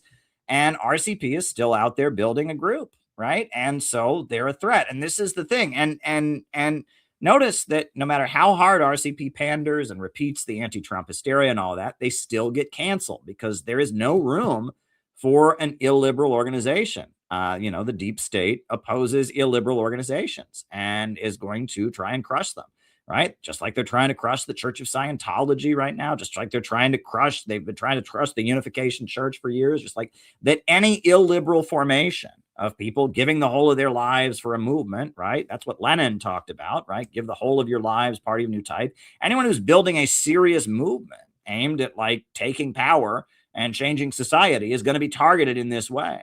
However, a lot of the people that are rallying behind Trump, even though Trump has been awful, are looking for that kind of movement. Whereas a lot of the people that are woke liberals are the most susceptible to this kind of message of Khrushchevism, et cetera. And that's what they don't seem to get. But here we go. In contrast, Bob Avakian has spent decades working on the problem of making an actual revolution and emancipating humanity. Avakian has gone deeply into and studied humanity's first great attempts at making revolution and getting free in the Soviet Union and in China before those revolutions were reversed. Well, and I will say, if you read my letter to Bob Avakian, one of my critiques of his ideology is that he says things that are just nonsensical. I mean, one of their beliefs is that when Khrushchev came to power and after the death of Stalin, that the Soviet Union became capitalist immediately. Well, there was no change in the economy, right? The means of production continued to operate according to a central plan. They had a leader that was basically working against them, but the economic foundations didn't change. And that's just a nonsensical thing. And that was the line of the Gang of Four, and that was the line of China in the 70s. And so they just kind of repeat it. And a lot of what Bob Avakian says about the Soviet Union and about China is just not economic at all. There's no economic analysis. It's this very subjective, is it liberatory? Is it marching us toward, it's very, very wrong. But is he wrong to have continued engaging with it? No. I mean, and that's the thing. I don't hate the RCP. I think the RCP is a complicated group and they're being unfairly targeted right now, but they're not learning from that they're on the wrong side, right? Liberalism is in desperation to preserve itself right now because the American people are angry. And a lot of the people who want things to change in this country rallied around Trump wrongly. Trump is awful. And dissident MAGA, Tucker Carlson, Marjorie Taylor Greene. I mean, there is a layer of people who are anti-imperialist who really want a government that works for the American people and not for Wall Street and this global international system. And that's where we need to go. But pandering to woke people doesn't protect you from them. They're still going to cancel you. And trust me, I tried to be on the left, right? But you can't, right? You can have a sensible conversation with conservatives because they're at odds with the liberal order. The left are not. But anyway, we continue. Avakian has deeply studied the liberating accomplishments and lessons of those revolutions, and he's looked unsparingly at their shortcomings and even their grievous errors. And he's learned from broader developments in human understanding and brought this together in forging a new synthesis of communism. Bob Avakian's written a constitution for the new socialist republic in North America, operationalizing this. How we'd build a radically new economy based on meeting people's needs, serving the world revolution, caring for the environment, and how on that foundation we'll go to work at overcoming all the scars of millennia of living in class-divided society, of men oppressing women, of gender oppression generally, of white supremacy and one nation dominating others, and the contradiction between those who've been trained to work with their minds and the millions and billions who've been locked out of that. And again, right, on the one hand, he's wrong about a lot of what he says. But there's nothing wrong with him talking about it. And you can find my critique there. Like what she just talked about there about breaking down the division between mental and manual labor. What Marx wrote about was that capitalism is constantly replacing human labor power with machines. And it has this problem of poverty created by abundance, poverty amid plenty. But with a rationally planned economy, you can create abundance, and you can create a vast abundance. And then that will lead to everyone being pretty much equal because of the fact that that there's enough for all, and that technology continuing to advance with the amount of work that human beings have to do being very, very little, there won't be any division between mental and manual labor. And if you read what Marx wrote in the Critique of the Goethe Program, right? They talk about the four alls, right? And that's a big Maoist thing, the four alls. But if you actually read what Marx wrote, where that comes from in the Critique of the Goethe Program, he's talking about how rationally planning and organizing the means of production can create vast abundance, right? The only way you can create equality is with abundance. You cannot create equality in poverty. And that's why the Cultural Revolution didn't work, right? That China was deeply poor, and you can't make everyone equal in poverty, right? And that was a problem that the entire communist movement had in the 20th century. That the goal, the communism or Marxism, the goal was to have a rationally organized economy to eradicate scarcity, to eradicate poverty. So there was abundance for all. And that's what she doesn't get, and Bob Avakian doesn't get. They are all just very, very subjective. It's all just, well, we just got to do the right thing and make everyone equal. And they've separated from the economics. And Avakian, in his autobiography, spends a lot of time saying his greatest achievement is when he broke with the economists. He had a big revelation at a Jimmy Buffett concert and all of this. So I critique his line, but he's not wrong for talking about these ideas, right? And that doesn't make him bad, and that doesn't make it a cult. So they're being unfairly targeted, but their political line is wrong. Continue. All of this will take place in the context of a country and a government that is not just protecting, but unleashing debate, dissent, protest, and contestation over the way forward, an unprecedented approach to emancipating humanity in a different way to live. Now, Peisner would have you That's all word salad, by the way. Believe that any right, that's word salad, an emancipating approach, this whole new that's word salad. Discussion of the significance of this for humanity, any claim that this is a really big breakthrough that everybody needs to know about is just hero worship, religious blind faith, and cultism. But how would that's the Khrushchevist narrative. There are no great leaders, that joining a mass movement makes you a fool and a sucker, that all we can do is just kind of live normal lives, live biologically, and vote or whatever, right? And so again, they're being unfairly targeted, and they hate Bob Avakian for the same reason they hate Trump, right? And Bob Avakian hasn't done great stuff. He's not a great guy, but at the same time, they see in him the same thing they see in Trump, the potential for some kind of mass movement. So that's why your group is being defamed. Did he know? Peisner uses Bob Avakian's name 30 times in this article. He mentions that Bob Avakian's written a dozen books, but he doesn't engage it. And that's actually a really good point. And cult smear pieces, the Cult Awareness Network pieces, they never talk about the ideas or the principles. It's always just rumors, gossip. I used to be in this group and somebody was mean to me, and they never engage with the ideas. And that is a really good point, right? This group is led by this guy, Bob Avakian. This guy has his own interpretation of communism, and they're not going to talk about that and what he actually stands for. Instead, they're going to talk about, who shook hands with who, or who got their feelings hurt, or who said what, or, and that's a really good point, because the last thing they ever want anyone reading that piece to do is actually go read this guy's work, because the whole piece is being set up to make sure that as the establishment whips up stop Trump hysteria, none of the people that get involved in it join this illiberal communist faction, right? That's the point. Single word about its content. That's not serious journalism. That's trying to scare you away. Its message, don't go deeper, don't look into this, stay in bounds of the system. Now, I don't know what's in Peisner's heart and his intent, but I do know this. There are a lot of people who don't like what's going on, but are kind of happy to believe that there's nothing they really can do about it, because then they can stay in their comfort zone. Yeah. That's the truth. And that's the kind of people that are joining the anti-Trump movement, is people who are not happy about how things are going on, but believe that if you become an activist and if you give your life to a movement, then you're in a cult, then you're brainwashed and all of this. I mean, you're talking about the mainstream of anti-Trumpism. And again, why do they need you? right? I mean, if you think Trump is Hitler, right, are you going to, and you just want to protest Trump, are you going to join No Kings or some group led by Maoist communists? You're going to join the Democrats, right? You're going to join No Kings. I mean, you're pandering to the wrong side, right? People that are against the status quo in America are in the Trump camp. Now, at this point, a lot of them are very critical of Trump, like Tucker Carlson, Marjorie Taylor Greene, Candace Owens, Thomas Massey. There's a lot of people in the Trump camp who are angry about the fact that he's continued the wars, that he's, cracked down on civil liberties, etc.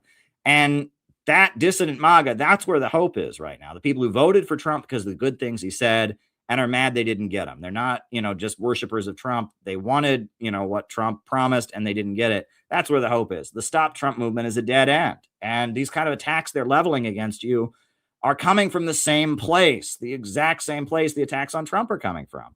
And so they don't really want to know about, and they don't want you to know about, a real and serious radical alternative. I'm not telling you to take up Bob Avakian's work because I say so. I'm saying look into it.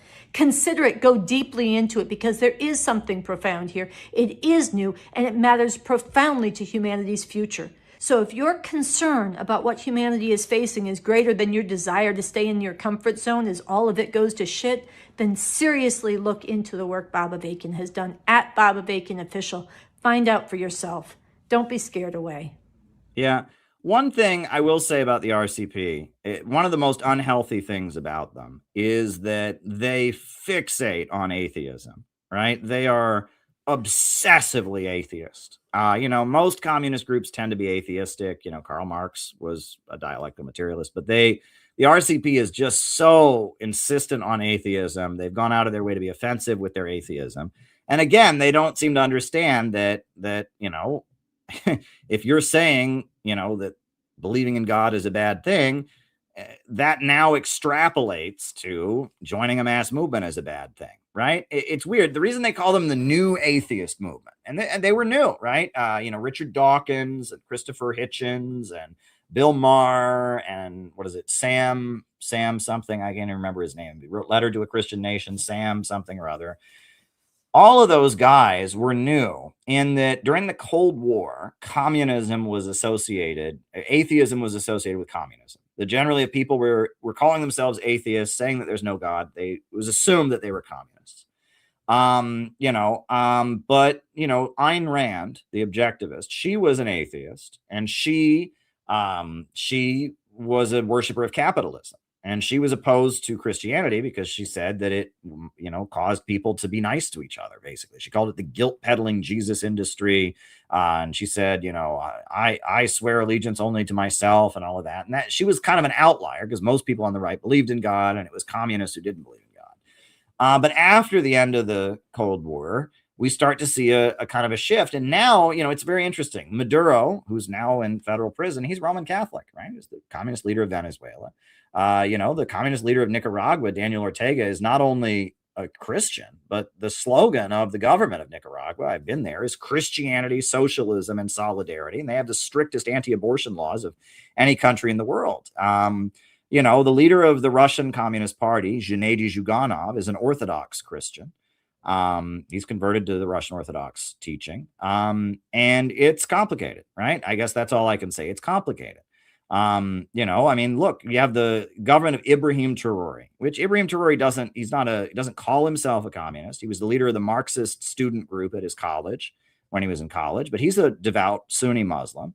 And he's the leader of the military of Burkina Faso. And now that he's taken power, he's building up Burkina Faso with a state-run economy. He's building up fisheries, and he's building up, you should read on our website, Penny, a member of CPI, has written, she follows Burkina Faso very, very closely. And she has written a lot about all that he's doing to just raise up the people of Burkina Faso. And he's not calling himself a communist. And is he a communist? I don't know. He studied Marxism, and he certainly likes Russia. He certainly likes China, but he's also a Muslim. He calls himself a pan-Africanist. Well, what is he? I don't know, but I like that, right? And at one time that would have been called communism, but now, things are all confusing, and he's not an atheist. He's a Muslim. And, so it's all very interesting. So I just wanted to share that with all of you, that the RCP, they're being unfairly targeted, with this cult stuff, but they're kind of setting themselves up for it because they're pandering to liberal hysteria, right? At this point, the liberal order is on the defensive like it's never been. And this Epstein stuff just shows you what the liberal order is about. I mean, the liberal order is on the defensive. People are looking for something to believe in, for some truth to stand for, and what comes next. And so, I don't know, I just wanted to engage with all of that. So, listen, everybody, we are going to read some from the new book. I'm going to read, until I get tired of it, from the new book, a chapter or two probably from the new book. We read the first 5 chapters last night, a lot longer than I had originally set out to read, but I had the energy, and so I read it. I don't have as much energy tonight, so we're probably not going to read 5 chapters tonight, but we'll read a couple chapters tonight, 1 or 2, maybe more than that. But if you want to send in a question for me to answer in the second half of the show, after we do the roll call, I'm going to read, then we'll do the roll call, and then I'll answer questions. So if you want to send in a question, go to Buy Me a Coffee, buymeacoffee.com/Caleb Mop, and that's the best way to send your question. You can be anonymous. You can ask a lot of questions. That's the way to do it. Now, if you want to send it on Rumble Rants, if you want to cash at me, Caleb Mop at 22, that's the way to do it. But yeah, I'm just going to read to you from my new book, Mystical Stalinism.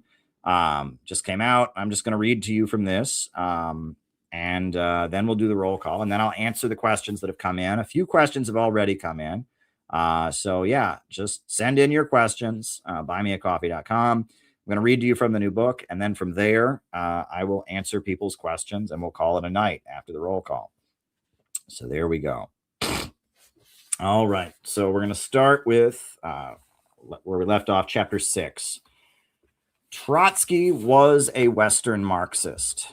The reason Leon Trotsky did not join the Bolsheviks in 1912, when they expelled the Mensheviks and formed their own organization, was due to differences around this perspective.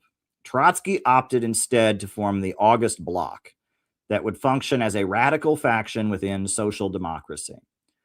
Among those who joined with Trotsky in this effort was the Jewish Bund. Trotsky emphasized the need for a United States of Europe to break down national divisions among the workers of the colonial homelands. Lenin said divisions among the imperialists were good, and that combining the imperialist powers into a European Union would weaken the revolutionary struggles of the colonized people and the working class.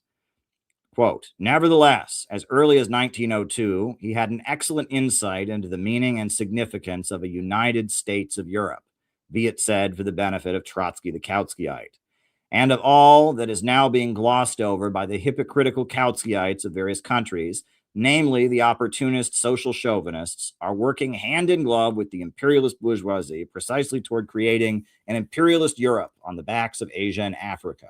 And that, objectively, the opportunists are a section of the petty bourgeois and of certain strata of the working class who've been bribed out of imperialist super profits and converted to the watchdogs of capitalism and the corruptors of the labor movement.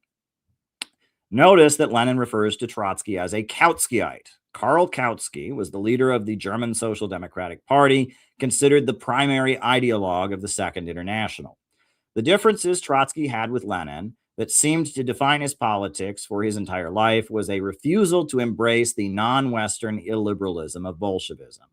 This position shows up over and over again from the 1905 revolution right up to Trotsky's death in 1940. Trotsky did not want the Communist Party of China to join a united front with the nationalist KMT and Dr. Sun Yat-sen. Lenin and Stalin saw the KMT as representing the National Democratic Revolution of China, while Trotsky held on to the ultra-leftist position that only industrial workers were revolutionary and that aligning with bourgeois nationalists and discussing a two-stage revolution was unacceptable. After Trotsky broke with Stalin and formed his Fourth International, his followers conducted the French Turn and moved to join the Social Democratic and Labor parties as a faction, much like the August Bloc of 1912. Trotsky's biography of Stalin, Stalin, an appraisal of the man and his influence, published shortly before his death, opens with condemnation of Stalin as, quote, Asiatic, in terms that seem pretty blatantly racist. The first page of the book begins, the late Leonid Krasin, old revolutionist, eminent engineer, brilliant Soviet diplomat, and above all, intelligent human being, was the first, if I am not mistaken, to call Stalin Asiatic. In saying that, he had in mind no problematical racial attributes, but rather the blending of grit, shrewdness, craftiness, and cruelty, which has been considered characteristic of statesmen of Asia. Bukharin subsequently simplified the appellation, calling Stalin Genghis Khan, manifestly in order to draw attention to his cruelty, which has developed into brutality. Stalin himself, in conversation with a Japanese journalist, once called himself an Asiatic, not in the old, but rather in the new sense of the word. And with that personal allusion, he wished to hint at the existence of a common interest between the USSR and Japan as against the imperialist West. Contemplating the term Asiatic from a scientific point of view, we must admit in this instance it is partially correct. Geographically, the Caucasus, especially Transcaucasia, is undoubtedly a continuation of Asia. The Georgians, however, in contradistinction from the Mongolian Azerbaijanis, belong to the so-called Mediterranean European race. Thus, Stalin was not exact when he called himself an Asiatic, but geographically, ethnography, and anthropology are not all that matters. History looms larger. Trotsky's message is that Stalin is not sufficiently Western, and his application of Marxism is not done in an enlightened Western liberal democratic way, but in an Eastern barbaric and despotic one. While Trotsky never used such racial terms against Lenin, perhaps because they shared Jewish ancestry, it can be inferred that his opposition to Bolshevism in 1912 was rooted in similar Western liberal concerns. Trotsky loved the West and went as far as calling New York City the foundry where the fate of mankind will be forged. His theory of permanent revolution rejected the notion that socialism could blossom until it had spread to the advanced Western nations. Lenin called out Trotsky in 1921 for how he sought to militarize the Soviet industries. Quote, "A group of party workers headed by Trotsky, intoxicated by the successes achieved by the military methods in the army, supposes that those methods can and must be adopted among the workers in the trade unions in order to achieve similar successes in strengthening the unions and reviving industry. But this group forgets that the army and the working class are two different spheres, that a method that is suitable for the army may prove to be unsuitable and harmful for the working class and the trade unions." His left opposition platform against Stalin condemned the USSR for seeking regular relations with Western nations and focusing on industrialization, and instead wanted militarization of society with the aim of marching the revolution into Europe, the only place advanced enough to create a socialist society. For Trotsky, the Russian peasantry had always been a backward mass of ignorant anti-Semites. He had opposed the Bolshevik slogan of revolutionary dictatorship of the workers and peasants, insisting that the peasantry was backward. Once the Bolsheviks had seized power, he wanted nothing more than to conscript the peasants and march them into war with Europe to spread communism to where, in his view, it really mattered. Stalin, on the other hand, saw the opportunity for rapid industrialization with his 5-year plans with a program called Socialism in One Country. The struggle against the revisionism of Edward Bernstein, the struggle against the social imperialist revisionism of the Second International, the Bolshevik organizational methods and theory of imperialism, and the eventual repudiation of Trotsky by Stalin all represented a political shift eastward, further and further away from the ideals of the Western radical tradition rooted in the French Revolution. All right, that's chapter 6. Chapter 7, the Sixth World Congress as a turning point. 1928 was the year that the 5-year plans were launched, and the Soviet Union jumped onto the course of rapid industrialization. The world was in absolute awe at how Stalin's government was able to mobilize construction. Anna Louise Strong, the American journalist, reflected, "When all that can be said against Stalin is piled and counted, I doubt whether anything less than the terrific drive he imposed on the USSR from 1928 onward could ever have built a socialist state in that land. Looking back, one can see how the other leaders, Trotsky, Zinoviev, Kamenev, and Bukharin, led toward destruction, None of them had, I think, as Stalin had, either the insight into the people's needs or the guts and will that were needed. Through all the early years, many of the ablest Marxists inside and outside of Russia said that it couldn't be done. Russia said to me in the early 30s, "It's too bad for the world that the first socialism is built in our dark land. If you Americans did it, or even those industrious Germans, it might be a proper job. But we, dark people, what socialism shall we build?" Stalin said, "Build or be crushed in 10 years by foreign invaders." They built, and it stood when the foreign invasion came. So Stalin proved right, but those doubters were partly right also. For this socialism thus built was never the socialism that men dreamed of, the socialism of freedom and plenty for all. It was speckled by many flaws.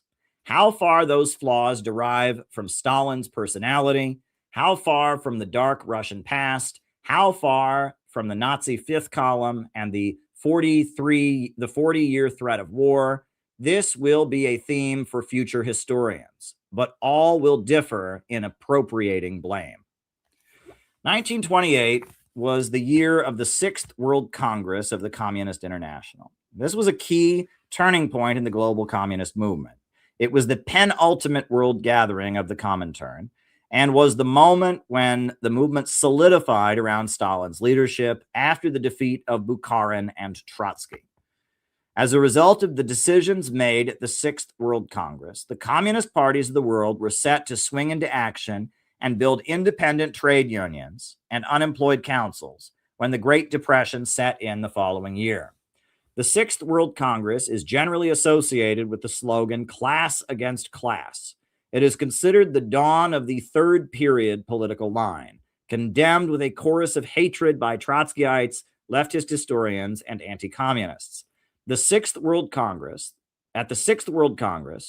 the understanding was that since the First World War, 3 periods of political struggle had taken place. First had been the revolutionary upsurge at the end of the war, with Russia, Germany, and Hungary consumed by working class rebellions, with Russia being the only place where power had been seized.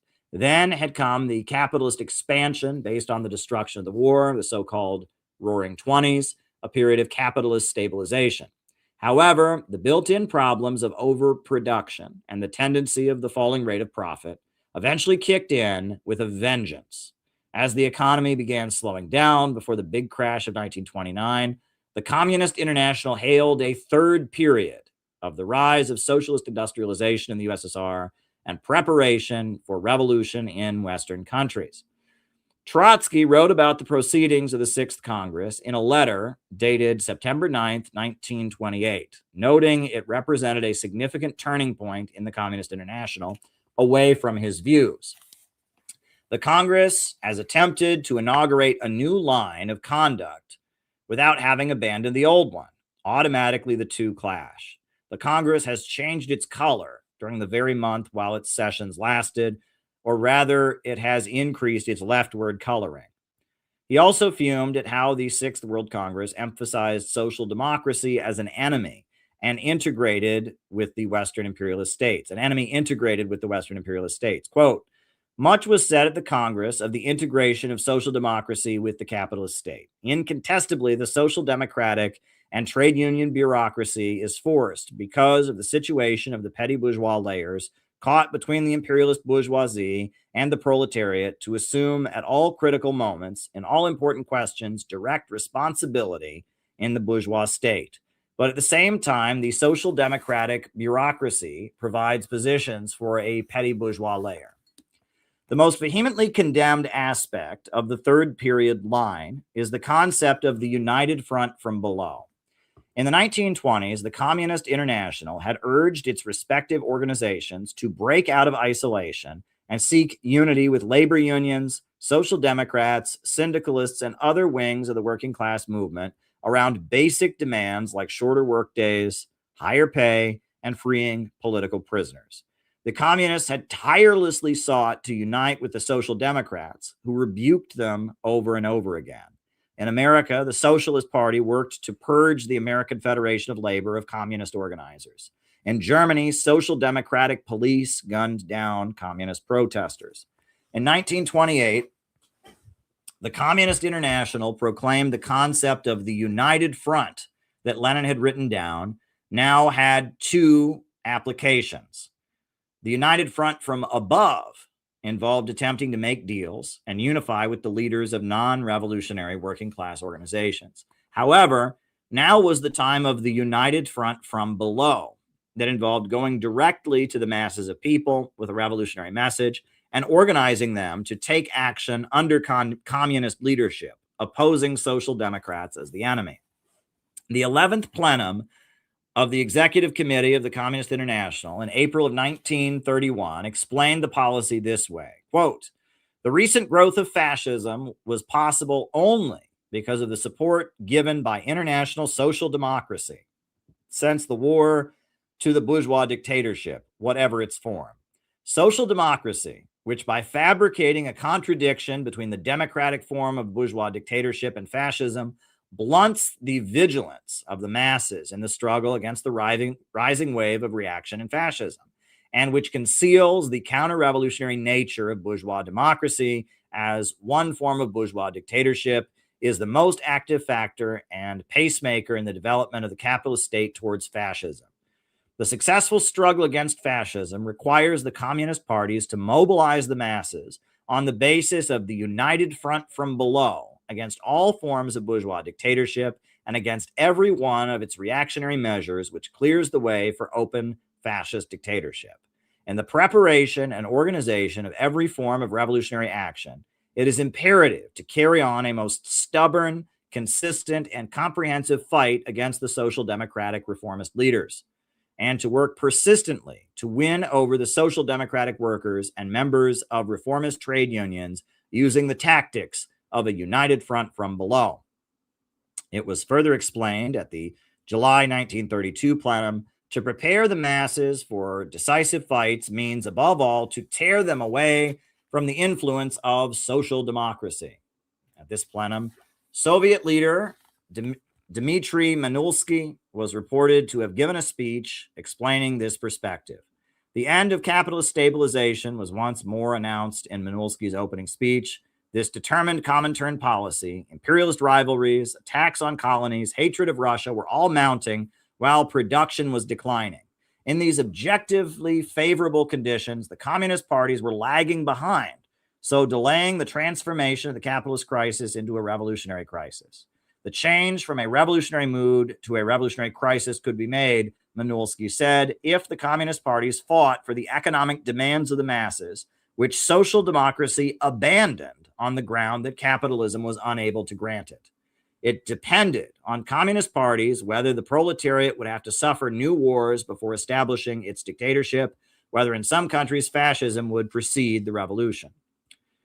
Social democrats were called social fascists. There was no need to try and unify with them, but instead to form a new independent labor union network and unemployment councils and organizations controlled by communists. William Z. Foster articulated the third period orientation toward social democracy in his 1932 text, Toward Soviet America. Quote, "A cornerstone of the capitalist class struggle is a ruthless fight against social fascist leaders, especially those of the left, phrase-mongering type. Class against class implies a war to the finish against such elements who are part of the oppressive machinery of the capitalist state. They are enemies within the gates of the working class and must be treated as such. They head the labor movement only in order to behead it. They are a menace, an obstacle to all struggle by the workers. With their prestige as labor leaders, their demagogy is especially demoralizing. With their control of workers' mass organizations, they are able to effectively sabotage the struggle. It is idle to try and convince social fascist leaders or force them to fight by mass pressure, because they are class enemies of the workers. They must be politically obliterated. To accomplish this is a first condition for a successful working class struggle, and it is one never lost sight of by the Communist Party." Foster went on to describe the socialist and social democratic parties of the world as agents of imperialism. Quote, The practice of the socialist parties and trade unions conforms to this fascist theoretical degeneration. There have been no demands made upon them by capitalism in crisis which they have not obeyed. When the capitalists of various countries called upon them to organize the Great World War, they responded by identifying everywhere their interests with those of their national bourgeoisie and by mobilizing the workers for the slaughter. Everywhere there are special decoy ducks of capitalist pacifism, the shields of imperialist war. He went on.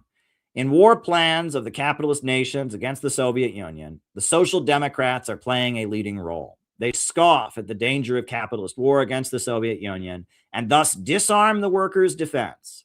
They make the capitalist war appear as a fight against autocracy in the USSR.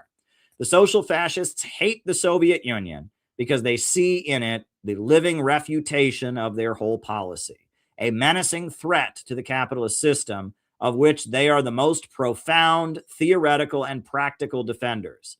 They have never hesitated in Georgia and elsewhere to take up arms against the Soviet Union. The special task of social fascists is to discredit the Soviet Union among the workers.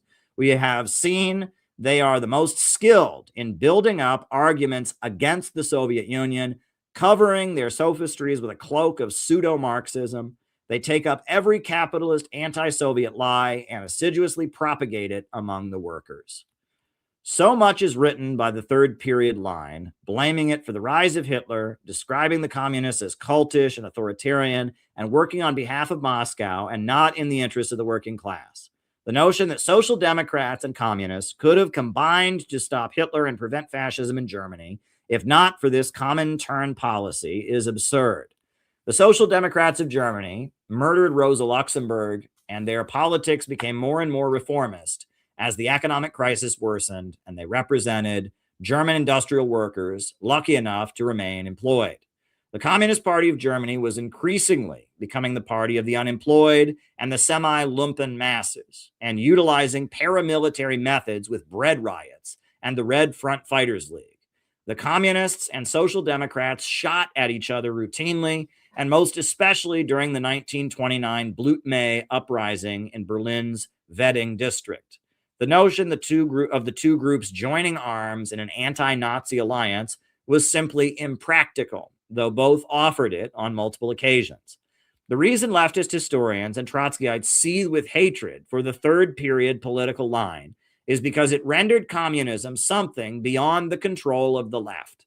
Communism, centered around Moscow, was no longer seeking to negotiate and compromise with the Western political trend of corrupt labor leaders and middle-class radical intellectuals.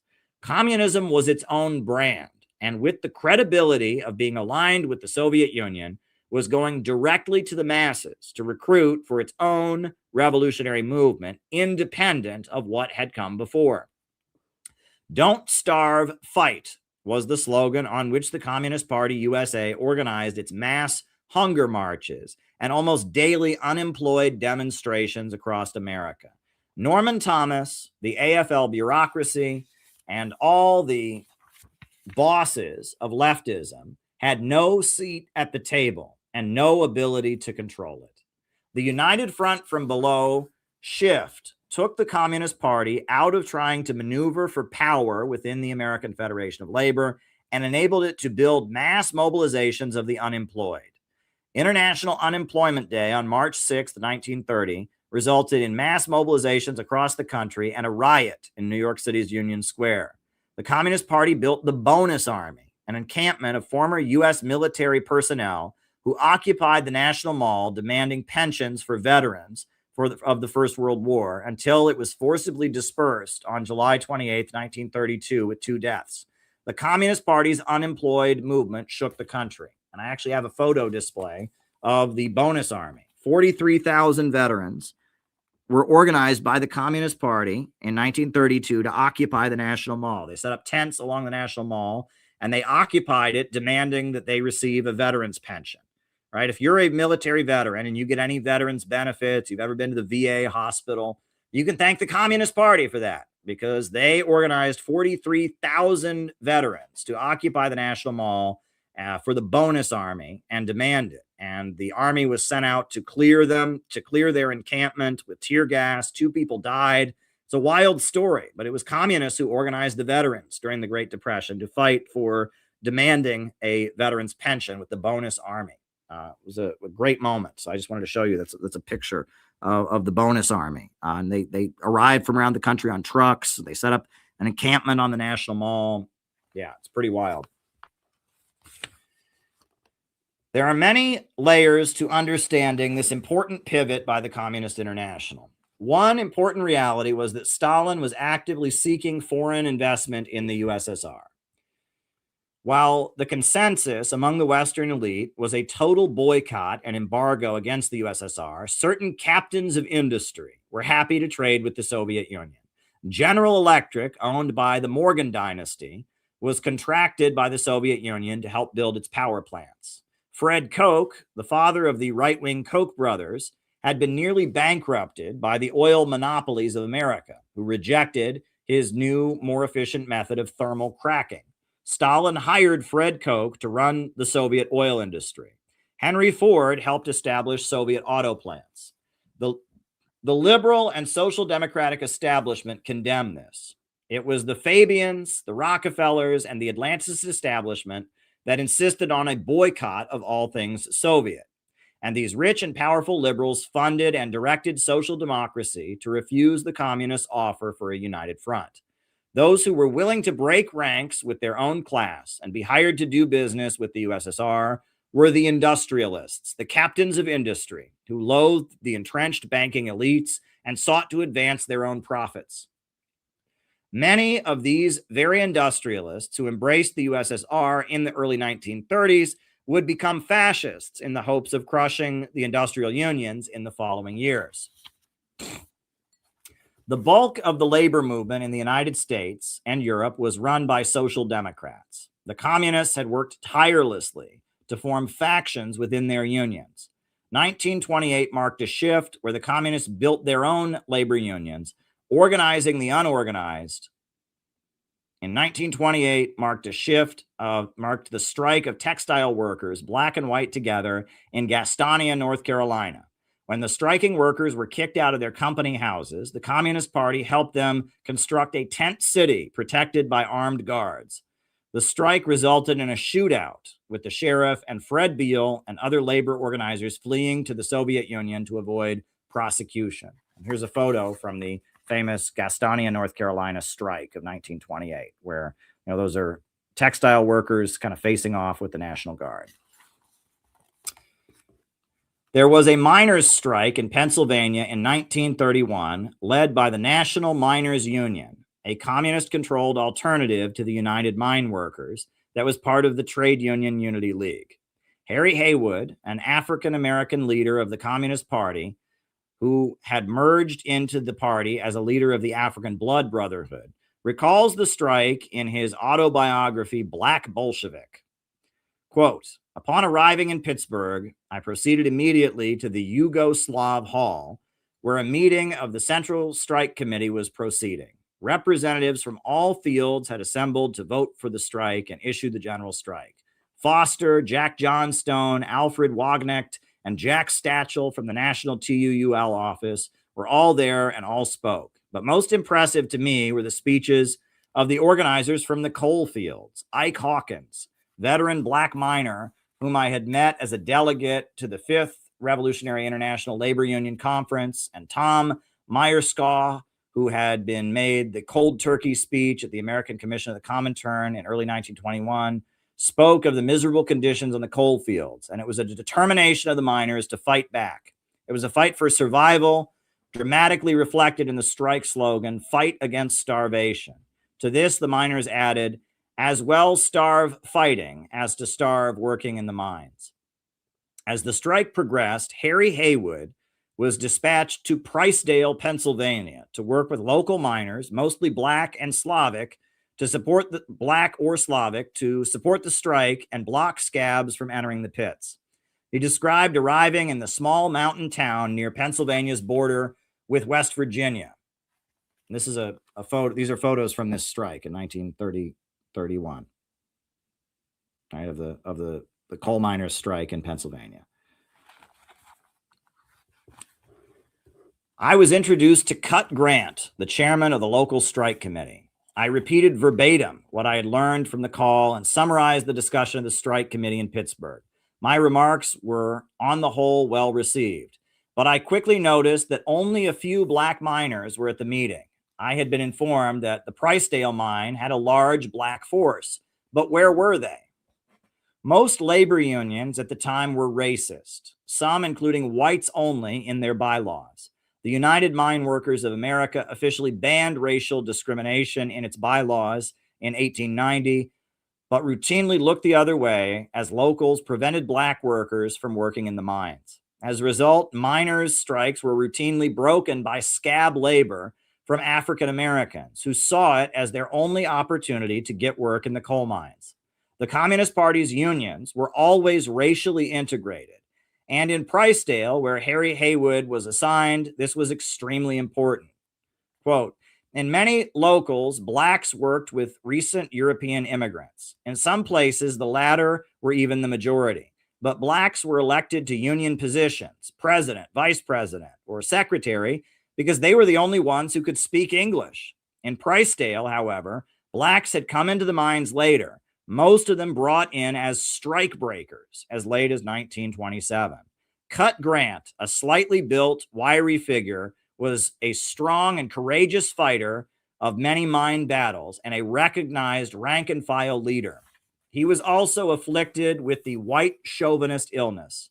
I remember how his face fell when I stepped onto the platform and Bill Dunn introduced me as a National Miners Union organizer.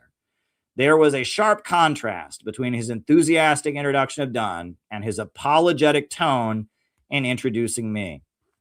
Regardless of being viewed with suspicion by the local white miners, Haywood threw himself into the strike, organizing pitched battles to close the pit, facing down cops and company thugs. Quote, I became immersed in the work of the strike. Our immediate target was to close down the Pricedale mine. Every day there was a picket line. Finally, we called a special day. Every shop in town closed. All the small merchants turned out for the picket line. The line was led by Cut Grant, Ghetto, and myself. The state police were also out in force. They were a hard-bitten lot. Each of them looked a one-man army with a 30-30 Springfield rifle in his saddle holster, 45 Colts, long riot clubs, and helmets. I sized them up as ex-Marines, former Army non-coms. As I passed by, I overheard the corporal say to one of them, see that N-word there? He's the union leader. Keep an eye on him, trying to scare me off. In addition to the state police, there were coal and iron police, private cops employed by the coal companies. They carried on a campaign of terror in the company patches around the mines. Just a few days before I arrived, they had smashed the picket line at Pricedale using tear gas, clubs, and machine guns. 3 miners were shot. It was the worst rioting Western Pennsylvania bituminous fields in 9 years. The black miners were not responding to our organizing efforts, however, and the Pricedale mine stayed open. Starting in 1931, of the same year as the coal strike, the Communist Party's International Labor Defense had taken up the case of the Scottsboro Nine, or the Scottsboro Boys. These were 9 black youth in Alabama who were accused of rape and sentenced to death for having been in the same train car as 2 white women. After a huge national and international effort, the Communist Party was able to get the NAACP involved, and the convictions and death sentences were thrown out in 1936. Haywood's autobiography explained how he organized a meeting about the Scottsboro case in Pricedale as a way to connect the local black community with the National Miners Union and win their support for the strike. It occurred to me that I might use the Scottsboro issue as a handle. I talked it over with Ghetto and Grant, suggesting that a meeting supporting the Scottsboro defense be called jointly by the National Miners Union and the League of Struggle for Negro Rights.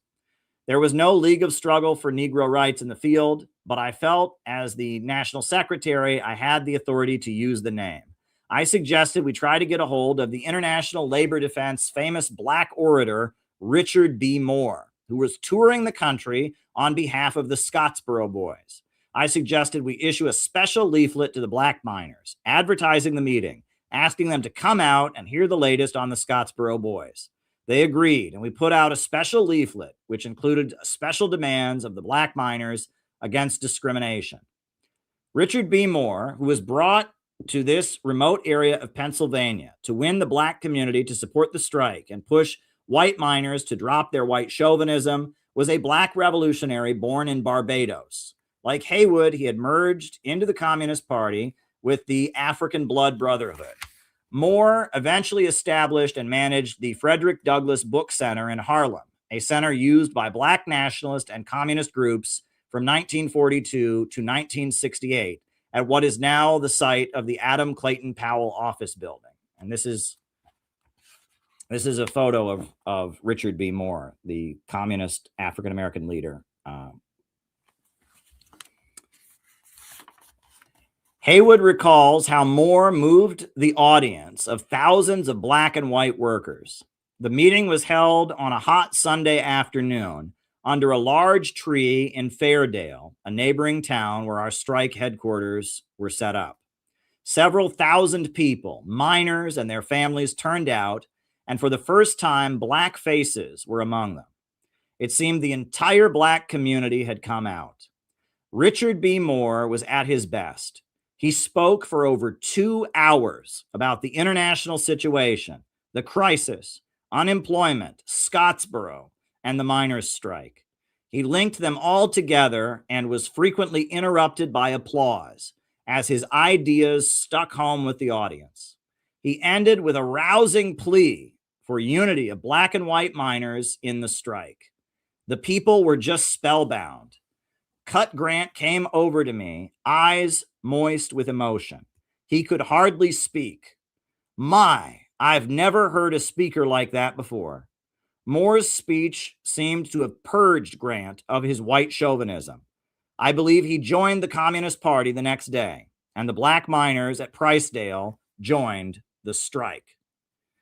1934 was the year that changed American history because the Communist Party took control of the International Longshore Association and led it to shut down the docks of San Francisco in a general strike. The big strike in San Francisco was similar to the strikes in Pennsylvania's coal fields 3 years earlier, and that the anti-racist policies of the Communist Party's labor activists served as a powerful weapon. The communist-controlled Longshore Union won the support of the black community by ensuring that black workers could be hired on the docks as part of the contract if the strike was won. The dock workers' strike lasted 83 days. It soon became a general strike, shutting down all the businesses in the city with union pickets and armed patrols controlling the streets. Minneapolis and Toledo had general strikes the same year. A state of emergency was declared by the governor of South Carolina in response to communist-led strikes by sharecroppers as well. With unrest rising across the country, U.S. President Roosevelt feared he would be ousted and replaced by fascist dictatorship. The 1933 business plot had been revealed in congressional testimony, and many wealthy people aligned with J.P. Morgan were discussing a military coup. If Roosevelt wanted to stay in office, he needed the support of the American people. Starting in 1935, the following year, after the 1934 strike wave, Roosevelt pivoted toward becoming a Bonapartist. He passed the Wagner Act, a federal law declaring that workers had the right to strike and mandating that any workplace where 51% of workers signed a union contract have a union contract. He also began hiring the unemployed to his Works Progress Administration, using them to build post offices, bridges, the Key West Highway, LaGuardia Airport, and other infrastructure across the country. None of this would have been possible if the communists had remained as a faction, begging for a seat at the table of the AFL. Furthermore, these strikes did not target the industrialists who traded with the USSR. The dock workers, the textile workers, the sharecroppers all had bosses that were not among the captains of industry were loyal to the capitalist establishment and its economic blockade of the Soviet Union. The third period line of organizing the unorganized and united front from below enabled the USSR to court industrialists as investors and their special communist allies to go outside the spaces dominated by social democrats and corrupt union bosses and organize the unorganized. The Communist Party's labor unions gave voice to Southern tenant farmers, sharecroppers, textile workers, organized into multiracial associations across the South and taking up arms to protect their encampments. The Communist Party organized recent immigrants in Pennsylvania's mines, dock workers and maritime workers in America's ports, and others who had been left behind by both American society and the so-called socialist movement. The fully Stalinized Communist Party truly went lower and deeper to the real masses, and thus won huge victories that benefited all of America's working families. And that's where I'll stop for tonight. We're about halfway through the book, maybe a little less than halfway through the book, Mystical Stalinism. So next is chapter 8, The Essence of Stalinization. So, all right. Okay, let's do the roll call, and then I'll answer any questions, and then we'll be done for tonight. So names and locations, names and locations. I will call you all out as I see you. Names and locations. Who is with us tonight? Names and locations. Who is with us? Who is with us? Names and locations, names and locations. Names and locations, names and locations. Who is with us? Who's with us? All right. Maria in Wyoming is with us. Good to see you, Maria. Rose. Rose is with us. Names and locations, names and locations. Anybody else? Names and locations, names and locations. Who is with us? Who is with us? Names and locations. Who is with us tonight? Names and locations. Fakino from Montreal. Very good. Very good. Names and locations. Names and locations. Joel in PR. I don't know where PR is, but Peoria maybe. I don't know. Puerto Rico. Is that what it is? All right. Names and locations. Anybody else? Names and locations. Names and locations. Who is with us tonight? Names and locations. Names and locations. Who is with us? Pensacola, Florida. Irene in New York City. Sacramento. Very, very good. Very, very good. Dan in the LA area. Good to see you, Dan. Good to see you. Good to see you. Good to see you. Names and locations. Names and locations. Who is with us? Ryan in Kansas City is with us. Good to see you, Ryan. Names and locations. Names and locations. Anybody else? Names and locations. Names and locations. Anybody, anybody, anybody. Names and locations. Names and locations. Names and locations. Anybody else? All right. All right. Anybody? Names and locations. If not, we'll jump right into the questions. So these are, we've got 3 questions that have come via Buy Me a Coffee. St. David in Bermuda. We got 3 questions that have come via Buy Me a Coffee. We've got 1 Rumble Rant question. Oh, no, we got 3. I guess 4 Rumble Rant questions from Hempcar, all on the Rumble. So, all right. So we're going to do John's questions first since he sent them in. And then, and if anyone has any more questions to send in, the best way to do it is buymeacoffee.com. That's a great way to send your questions. We got 3 questions that have been sent via Buy Me a Coffee. We'll answer those first. And then after that, we'll do the Rumble Rants and any more questions that come in, and then we're done. All right. So, okay. So the first question is from John. John says, Tulsi Gabbard tweeted out what a good friend Reverend Jackson was to her and how he would encourage her to stand up and fight. That's great. Right. Now, this is Tulsi Gabbard's tweet from today. I knew Jesse Jackson to be a kind man and a dear friend who never hesitated to call me with encouraging words, prayers, and advice messages that often centered around stay strong, don't back down, pray, and take shelter in God and do the right thing. To the Jackson family, may the warmth of God's unconditional love surround you. That's a really lovely tweet. I just retweeted that. I love Tulsi Gabbard. I think she is, in her own way, trying to do the best she can.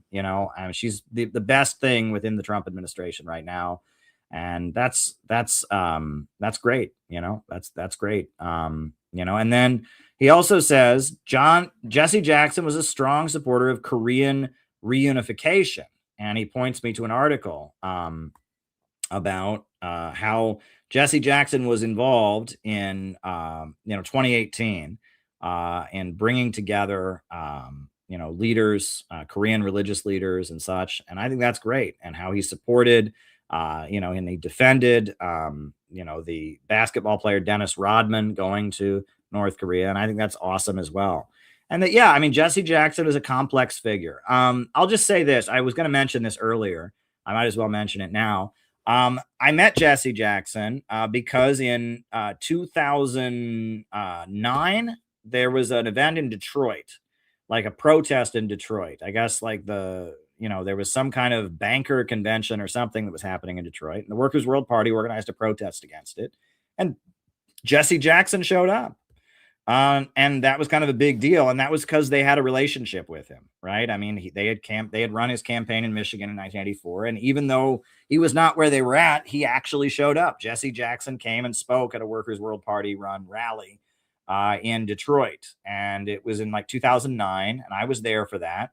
And it was an awful speech, actually. It was, I mean, the speech was all about, protectionism, basically. We need tariffs and things like that. It was like a protectionist speech. It wasn't very socialist or class struggle oriented because his politics had shifted. But it was interesting that he came and did that. And that's when I got to meet Jesse Jackson, shake his hand. And he spoke at this, I think it was called the People's Summit that they did in Detroit. It was like a rally. So I guess they were having this meeting of like bankers to talk about austerity in downtown Detroit. Detroit had like lost its right to have its own mayor.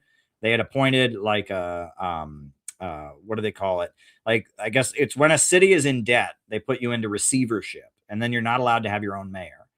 Right. And I guess Detroit, like they were having all these cuts in public spending. And so the bankers were having a meeting and, the Workers' World Party people were protesting it. And Jesse Jackson showed up with, a team of people and he spoke at the rally. And that was kind of a surprise. We didn't expect that, but there you go. I remember that. So that's, Jesse Jackson is a complicated figure. One thing that people have pointed out is that Jesse Jackson was not Obama, and that's why he would never have been elected president. But on the other hand, I mean, he was, and they would never have let him take the office because he was tied to real protests. The civil rights movement was a real movement, right? Obama was not ever part of any real activist movement. Barack Obama was always just a Democratic Party hack, right? I mean, when he was running Acorn in Chicago, when he ran the International Business Corporation, which is a known CIA front, when he was, when he was a kid in Indonesia with his father, and Ann Dunham, his mother, was basically doing intelligence work. And I mean, Obama was always just a creation from above. Whereas Jesse Jackson was actually, somebody who'd been a mass organizer, and his role in 1984 in particular was he was playing a leftist role. So I thought that's worth mentioning. That's worth mentioning for sure. Now, Penny sent a super chat in. Exciting news from Niger. Oh, and another one. So she sent basically 2 videos she wants me to show. She follows the events in the Union of Sahel States very closely. So this is the exciting news from Niger, and we'll put that on first. That'll be the first one that we put on. And then after that, we'll show the Burkina Faso news. It's good to have developments. Penny has actually written a book about about the struggle of the Union of Sahel States, and in particular Burkina Faso. This is our CPI book that Penny wrote, Africa's Flame: The Rise of Ibrahim Traore. Which is about the achievements of the anti-colonial, anti-imperialist government in Burkina Faso, part of the emerging Union of Sahel States. We'll put on those 2 videos that Penny sent about development happening on the African continent. So yeah, we'll put this one on.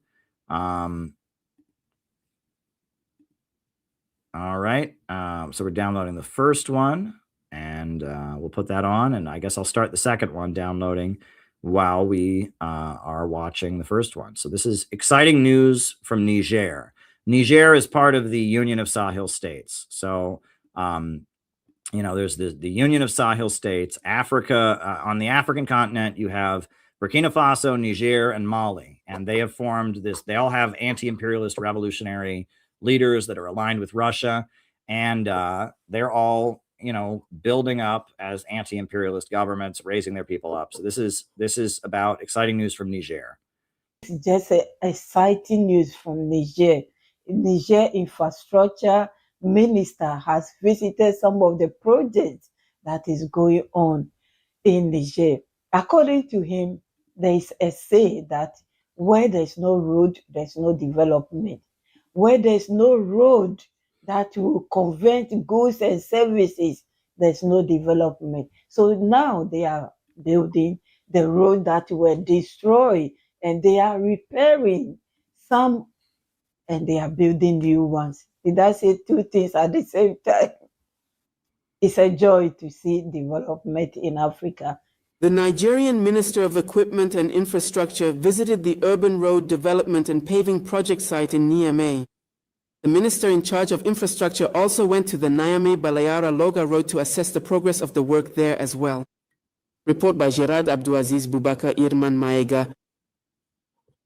The tour began at the construction site for the development and paving of the urban section of the R11. Heading towards Dosso and the northern and southern bypasses, the Minister of Equipment and Infrastructure started his series of visits on Wednesday, October 29, 2025. To this end, the minister first went to the bridge connecting the two bypasses and the R11. This will be at the Soniloga intersection before heading to the Sore Bridge, which is scheduled for provisional acceptance soon. As of today, the project carried out by Sogia Satom Niger has reached 34% completion after 10 months of work, out of the 24 months planned, which represents 41.7%. Other works carried out by Sogia Satom Niger, also part of the same initiative and to be visited by Colonel Major Salisu Mahamane Salisu, include the development of the urban section of the RN25 and the rehabilitation of the Niamey-Niala stretch. These works are continuing nonetheless. Some unforeseen issues, notably the removal of unsuitable soil, are hindering the progress of the earthworks.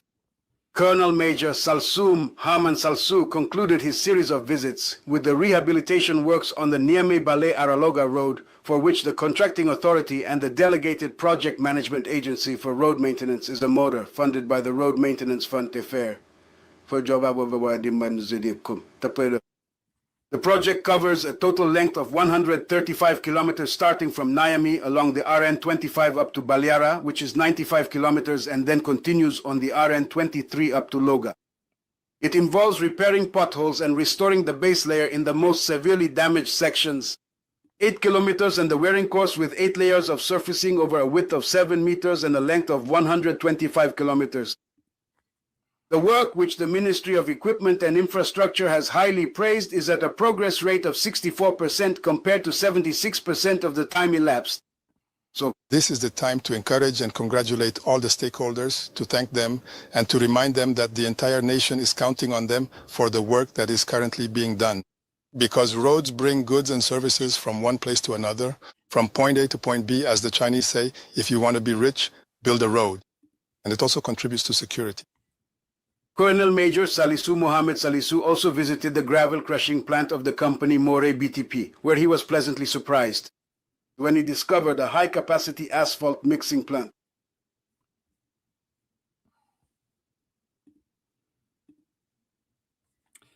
All right. You know, they're tearing down the roads and they're unpaving the roads across America, but they're building roads in Burkina Faso. That's great. And I guess this next video is about road construction. That was in Niger we just watched, not Burkina Faso, but this is about Burkina Faso. So here we go.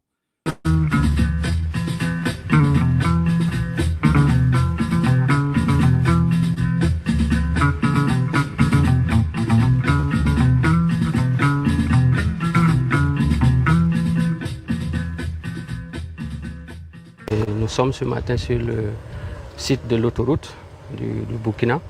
Et comme vous savez, le projet a été lancé par le camarade président du Faso le 16 décembre 2025.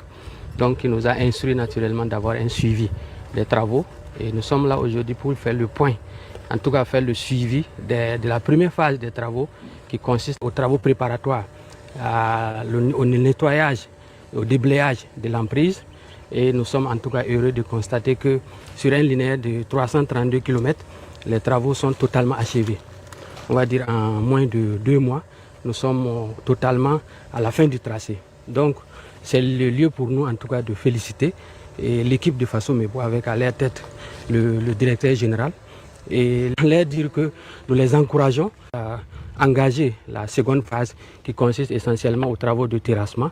Et ce que nous avons en tout cas appris, c'est que les engins sont positionnés effectivement pour ces travaux de terrassement également. Donc c'est véritablement un exploit et nous tenons vraiment à les féliciter et à les encourager pour la suite des travaux. Yeah, well, I mean, again, if you want to read about all the great construction they're doing, go to the CPI website. You can read the articles, or you can just get a copy of this book, Africa's Flame. It's great. I mean, we have a government that is building, and we had a great display about it that Penny put together at our event on January 11th in New Jersey.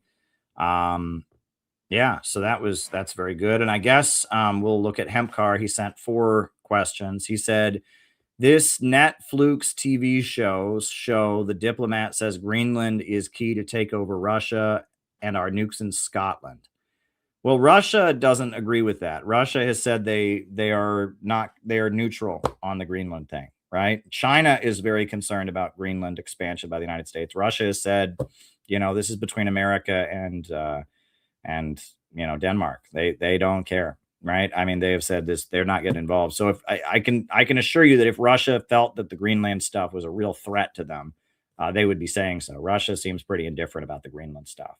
So I don't buy that. Cynthia McKinney and William Pepper both said Jesse Jackson was FBI since day one. Well, he very well may have been. I'm not saying he wasn't. Right. And that's the point. It's not about the individual. It's about the role that they play. And that Jesse Jackson played, a positive role. I'm convinced there's a lot of people that, that say good things and play different roles over time that are FBI. It's not a question of, is he collaborating? It's that in his collaboration in 1984, he played a specific role, which may not have been too good. It was about getting people into the Democratic Party. It's complicated. He's a complex figure, but he's somebody who gave voice to anti-war sentiments. He actually supported the embassy. When the Venezuelan embassy in Washington, D.C. was closed down and turned over to the Venezuelan opposition, Max Blumenthal and a bunch of other people, they protected the embassy, like as an act of civil disobedience. And Jesse Jackson supported them. And he actually went there to support the embassy protectors. So, there are things about Jesse Jackson that, a lot of times he just sounded like a typical Democrat, but, he did praise Hugo Chavez of Venezuela. He was very committed to dialogue with anti-imperialist countries, not just attacking them and destroying them. His 1984 campaign seemed to be very, very much leaning toward communists and black nationalists. So, he's a complex figure, and it's not about was he a good guy or a bad guy. It's about what role did he play, right? And what was the balance of forces? That's how you have to view these things. All righty. The next, and then this NPR link seems to show Jesse has been neutralized. And I click on his link, COINTELPRO and the history of spying. Again, yeah, I don't disagree with you at all. I'm not, it's Jesse Jackson was not where we're at all. And he very well may have collaborated with the FBI. Look, there are people who claim he was in on assassinating Martin Luther King. I'm not willing to say that, but yeah, he's a pretty mainstream figure, but in whatever role he played, he sometimes played a good role. And at the end of the day, it's about how can we advance the struggle against anti-imperialism. And sometimes you might have to collaborate with somebody who's a little shady or has some connections, but they can actually get something done. And it's complicated, right? Didn't Jackson go on TV with a bloody sweater after MLK's death saying he was the first to aid him, but it was a lie? I can't recall. I don't care.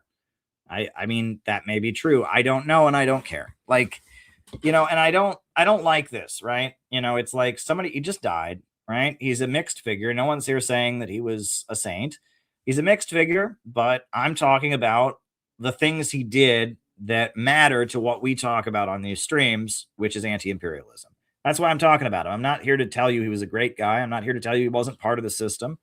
I'm telling you that he was a complex figure, and that's that. And I think that we should think like serious political organizers, not about is this person good or bad, but is there a way we can work with this person to advance what we want or not? That's a more serious way of looking at things. And that there's a lot of non-serious thinking, right? I mean, look, the cancel culture and all of that is non-serious, right? It's not serious. It's just, people want to be entertained. They want somebody on the internet that they follow to be all good.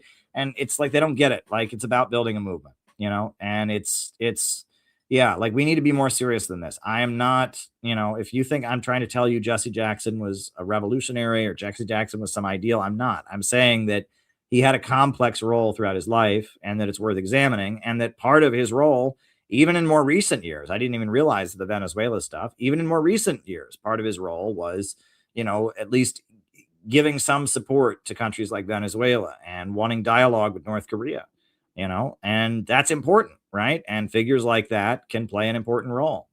So I think that's the point. That's the point when it comes to Jesse Jackson. All right. Well, it looks like there aren't any more questions that have come in. All very good questions tonight. So I'm going to put on the closing music and call it a night. So thanks, everybody. I'll be back tomorrow night, probably another late stream tomorrow night, like around 10:30, because we got our weekly check-in for CPI members at 9. But it's been good, folks. It's been good. Yeah, I'm going to put on the closing music, and we'll be back. We'll be back.